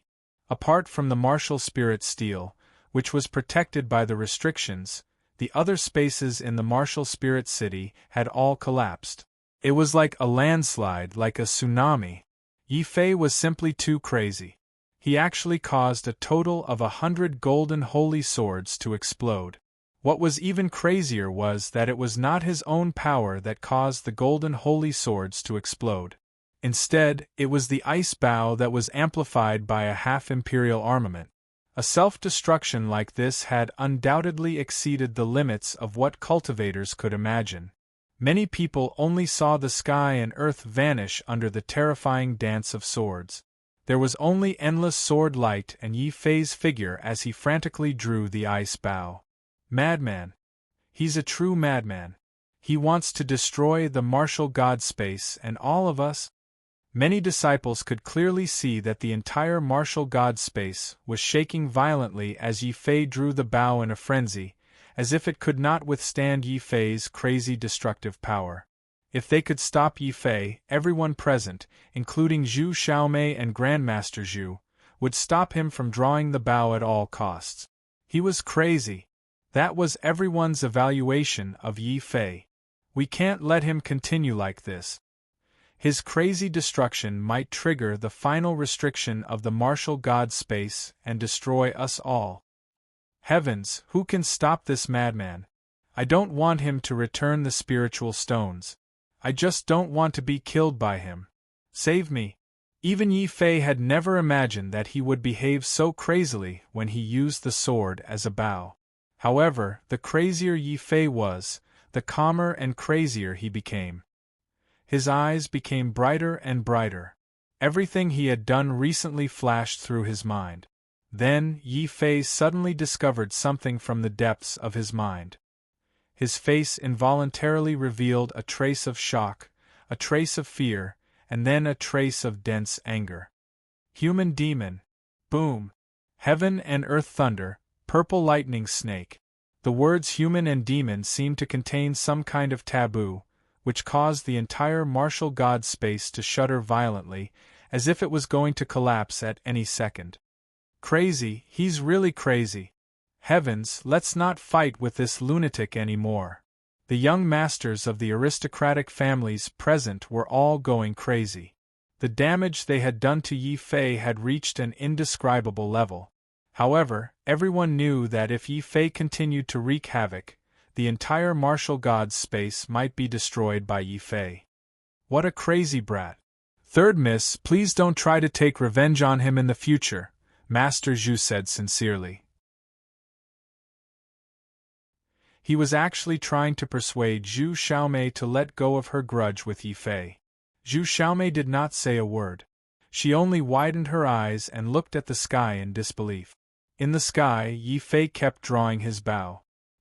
He seemed to have forgotten everything, but also seemed to want to release all the darkness and anger in his heart through the ice bow. After 10 swords, the giant body of the ancestor of techniques could no longer move forward. 20 swords exploded. The ancestor of techniques, who had raised his fate wheel, started to wobble. Ah! Eyes red, Fa Wudao desperately activated his bloodline to control the ancestor of technique's true spirit to stabilize his body. However, what scared Fa Wudao out of his wits was that Yi Fei's 30th golden sword exploded in the sky. Roar! The ancestor of technique's true spirit let out a furious roar. The fate wheel in his hand could no longer support Yi Fei's crazy drawing and exploded in the sky. Fa Wudao was seriously injured and spat out a mouthful of blood. The tragic thing was that Yi Fei did not feel Fa Wudao's pain at all. He continued to draw the bow. Then, 40 rays of sword light, 50 rays of sword light, 60 rays of sword light, like a torrential downpour, instantly drowned the true spirit of the ancestor of technique. The entire martial spirit city's foundation was shaking. Faihai, who had dug a hole to hide underground, was almost buried alive. The one who suffered the most was the ancestor of technique's true spirit. His entire body was blasted into pieces by the exploding sword light. However, Yi Fei did not seem to notice.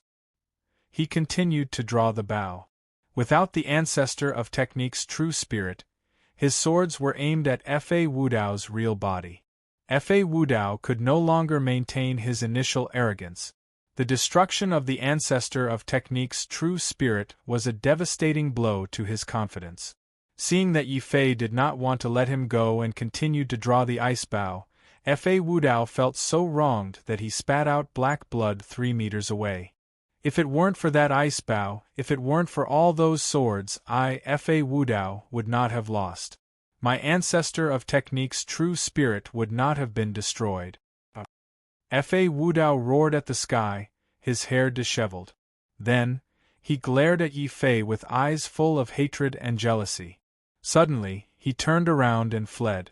He had no idea how many more golden swords Yi Fei had yet to blow up, but he no longer dared to gamble with his life. He was completely terrified. He even ignored the gazes of everyone present and ignored his status as the first young master of the school of legalism. He directly turned around and fled for his life out of Martial Spirit City. No way. Fa Wudao, who has the strongest bloodline, is running away in fear? Thousands of disciples watched in disbelief as Fa Wudao fled. No one had expected that Fa Wudao, who had the strongest bloodline and could even summon the ancestor of Technique's true spirit, would be beaten like a dog. Wudao, no. You can't leave me behind. Suddenly, a beautiful figure rushed toward Fa Wudao in fear. It was Chun Mengyao. She was Fa Wudao's woman. The scene of Yi Fei mercilessly slaughtering the legalists was like a nightmare to her. It scared her out of her wits. She did not want to die, so she could only run. She had Fa Wudao take her with him. Thus, Chun Mengyao blocked Fa Wudao's path as fast as she could. She wanted to throw herself into Fa Wudao's arms like usual. If it were any other time, Fa Wudao would definitely take Chun Mengyao with him. Unfortunately, Fa Wudao was scared out of his wits. Seeing someone blocking his path of escape, he did not even think. He sent a palm strike through the air. Scram! Fa Wudao charged into the distance mercilessly. When he saw that the person he had injured was Chun Mengyao, a trace of guilt appeared in his heart. However, he quickly became cold and savage. I am the young master of the legalists. I can have any woman I want. She's just a toy. So what if I lose her? A toy? We once swore an oath of eternal love. I gave up everything for you. In the end, I'm just a toy in your heart? Chun Mengyao vomited blood as she fell to the ground. She could not believe that the man who had doted on her, loved her, protected her, and obeyed her would suddenly become so heartless.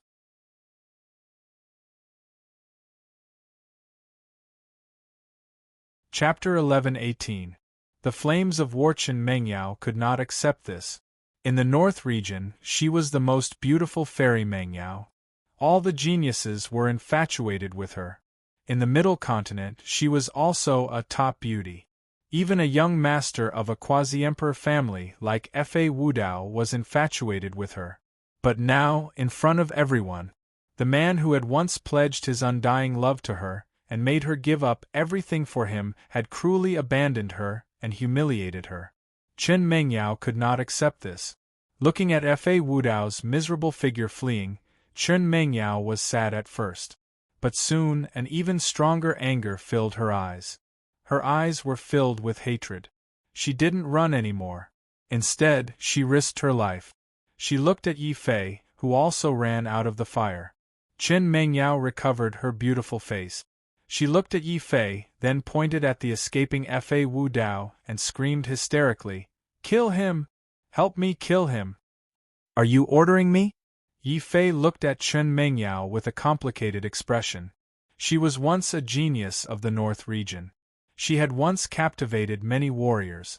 But at this moment she was just a pitiful person who was hysterical and blinded by desire, power, and hatred. With a sad smile on her face, Chun Mengyao earnestly pleaded with Yi Fei. "I beg you, help me kill him. He abandoned me. I want to abandon him too. I hate him. I want to take his life. As long as you kill him, I will be yours. I don't care if I'm a toy or a servant. From now on, I will belong to you forever." Let go of her anger and hatred. Chun Mengyao quickly adjusted her state of mind. A moment ago, she had been abandoned. The next moment, she could sell her life with a smile. What a terrifying woman! Yi Fei sympathized with Chun Mengyao, but more than that, he sighed deeply. Chun Mengyao had really changed. She had become unfamiliar, realistic, and cruel. She no longer belonged to the North region. She was no longer the genius of the North region. She had lost her pride and dignity.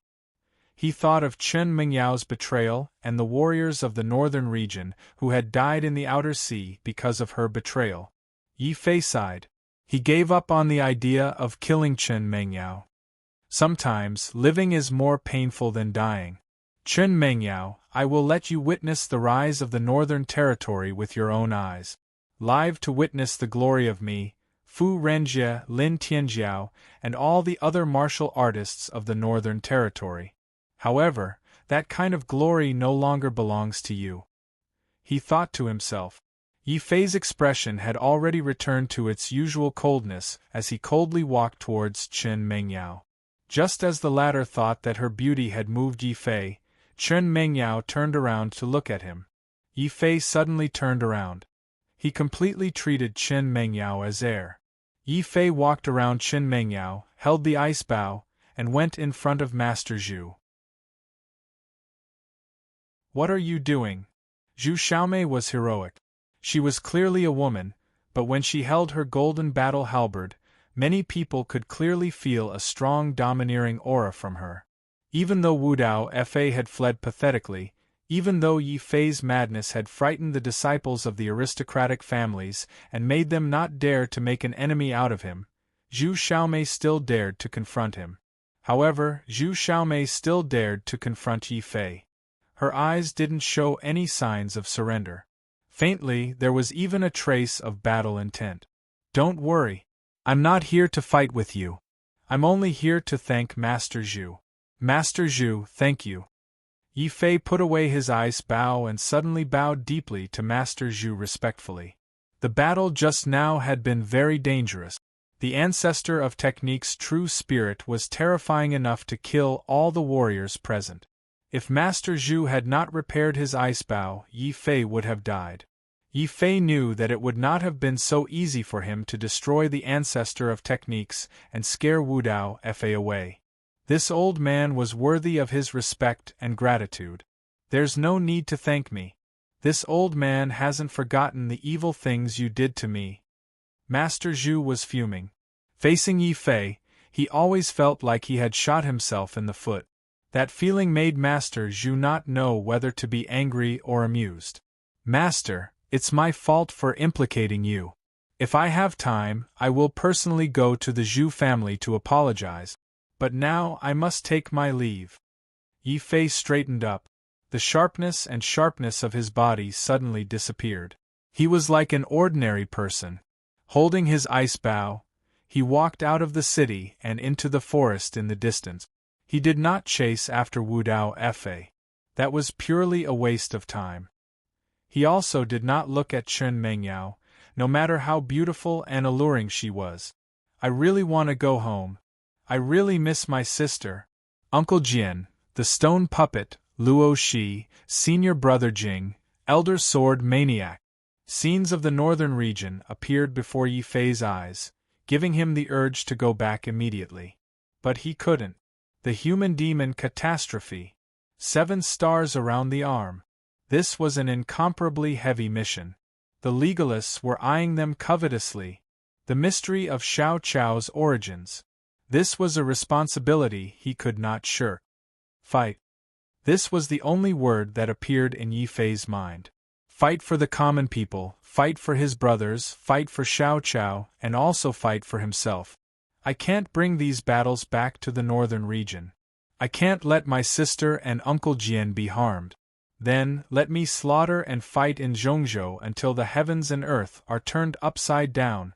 I want to fight all gods and demons. I want to flatten the universe. Boom. His mind was suddenly enlightened. The raging flames of war turned into a clap of thunder that exploded in the sky of the battle god space.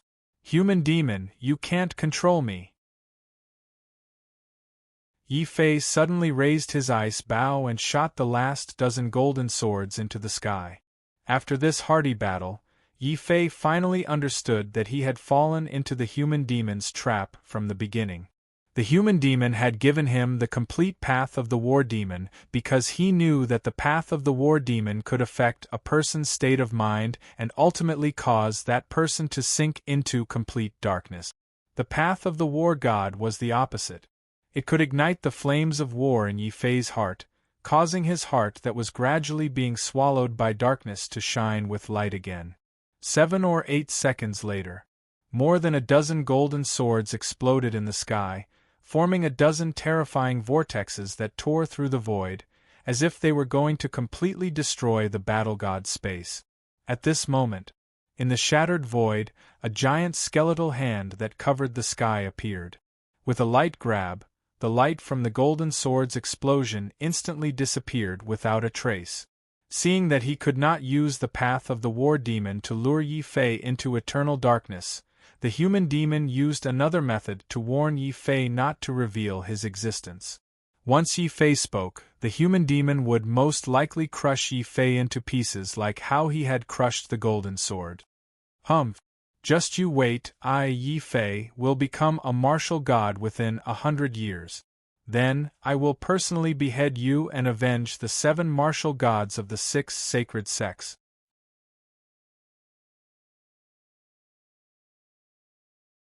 Chapter 11-19. The world changed for him. Even after Yi Fei left, the quasi-emperor noble clan disciples still could not muster up the courage to attack Yi Fei. They just stared blankly at the sky, at the slowly disappearing giant skeletal hand. What is that? A god or a devil? Or an immortal king? The Saiyans weren't the only ones who were shocked. When Grandmaster Zhu saw the gradually disappearing demonic hand in the sky, he couldn't help but tremble. The legend is true. The legend is true. 13th uncle, what legend?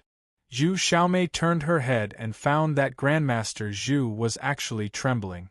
You can't say it, you can't say it. That's a taboo. As long as you say a single word, you'll bring disaster upon yourself. It looks like the school of legalism has provoked a great enemy. This world will definitely change because of him. Master Zhu let out a long sigh. Originally, he had wanted to investigate Yi Fei's identity. However, when he saw the giant skeletal hand in the sky, Grandmaster Zhu decided to keep his mouth shut. He absolutely couldn't say a single word to anyone, not even the Zhu family. What is that? Could it be the final restriction of the martial god space? That lunatic, that suicidal lunatic. He actually dared to draw his sword towards the heavens, looked down on the heavenly Tao, looked down on the martial god. What's even more unforgivable is that he actually killed my ancestor of technique's true spirit. Fa Wudao didn't run far. As the young master of the school of legalism, he had many treasures on him. He took out a random treasure and concealed his aura. He hid in the distance and observed Yi Fei's actions. When he saw Yi Fei raise his bow to the sky, Fa Wudao was truly shocked. What shocked him even more was the giant skeletal hand that suddenly appeared in the sky. The quasi-emperors had guarded the martial god space for tens of thousands of years. This was the first time this giant skeletal hand had appeared. Then, pathless Fa thought of his defeat and the humiliation of running away. His eyes were filled with humiliation and hatred. Damn it, if it wasn't for that ice bow, I wouldn't have lost to him. I will kill him and use his blood to wash away my humiliation. Wow. Out of anger and jealousy, the already heavily injured Fa Wudao spat out several mouthfuls of black blood. The hatred he had for Yi Fei had reached a boiling point. The giant skeletal hand in the sky disappeared as quickly as it appeared.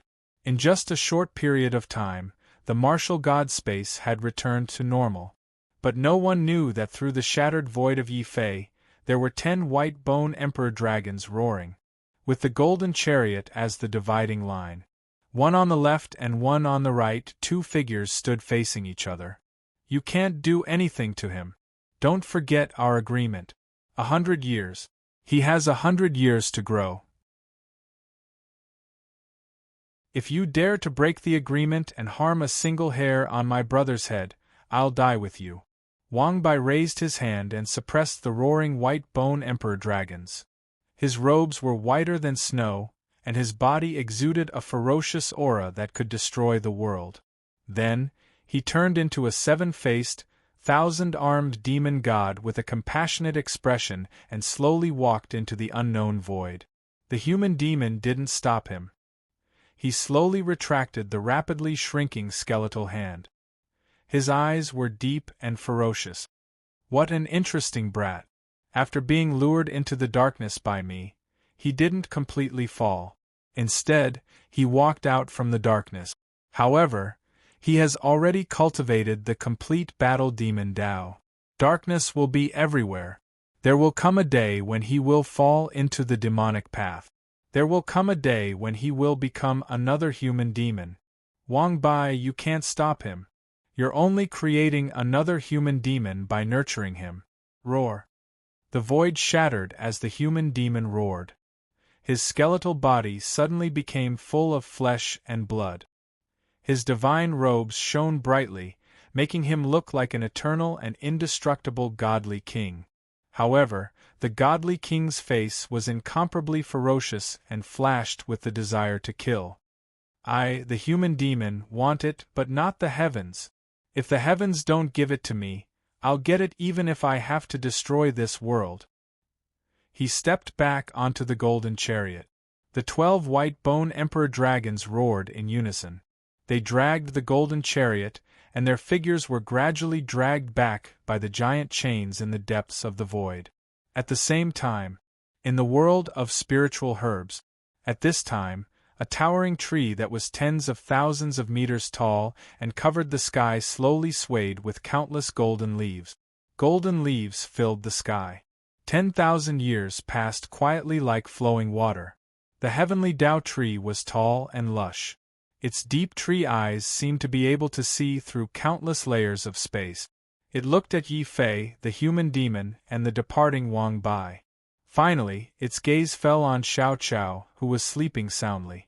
It seemed to be thinking about something. In the beast mark space, Xiao Chao subconsciously opened his eyes and jumped out. He looked at the sky strangely. Yi Fei was a little puzzled. He hugged Xiao Chao and said, "Xiao Chao, what's wrong?" Squeak, squeak. Xiao Chao shook her head. She seemed to have felt a few peeping gazes, but when Xiao Chao tried to sense them carefully, she found nothing. Xiao Chao could only bite her fingers and sit on Yi Fei's shoulder in distress. She pulled the dragon turtle's tail and shook it back and forth. The dragon turtle cried on the spot.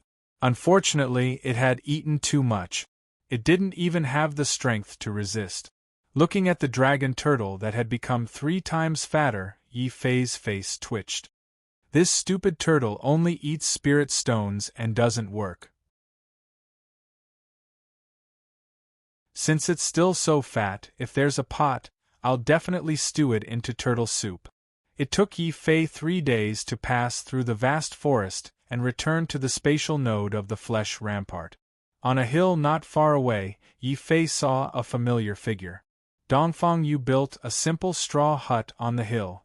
At this moment, he was sitting on the straw hut and looking blankly at the sky. Has Dongfang Yu been guarding here all this time? Yi Fei was a little surprised. Then he looked at the 2 newly built tombs outside the straw hut. Around the tombs were the heads of the vicious beasts. The blood hadn't dried yet. The blood made the 2 tombs as red as blood. On the ground there were countless jars of wine. These are the tombs of the Lion King and the Tiger King. They were not only Dongfang Yu's followers, but also his brothers. Yi Fei sighed and didn't say anything. He just took out all the good wine from his space belt. He took a jar and threw another jar to Dongfang Yu. Drink? Drink! Then the 2 silently raised their jars and faced the tombs of the Lion King and the Tiger King. Since ancient times, how many people have returned from battle? I swear I won't return until my blood runs dry. Dongfang Yu, let's drink until we're drunk. Drink. That night the 2 were drunk. They fell to the ground and couldn't get up again. Only the dragon tortoise endured its bloated belly and crawled around on the ground with great difficulty. At the same time, it stealthily went to drink the spiritual wine that the 2 of them had not finished. The next day, when Yi Fei woke up, he saw a drunk turtle lying on the ground and spitting bubbles. Yi Fei was speechless. You're tuning in to the Phoenix Knights YouTube channel. Don't forget to subscribe and join us on this journey to catch the most captivating stories.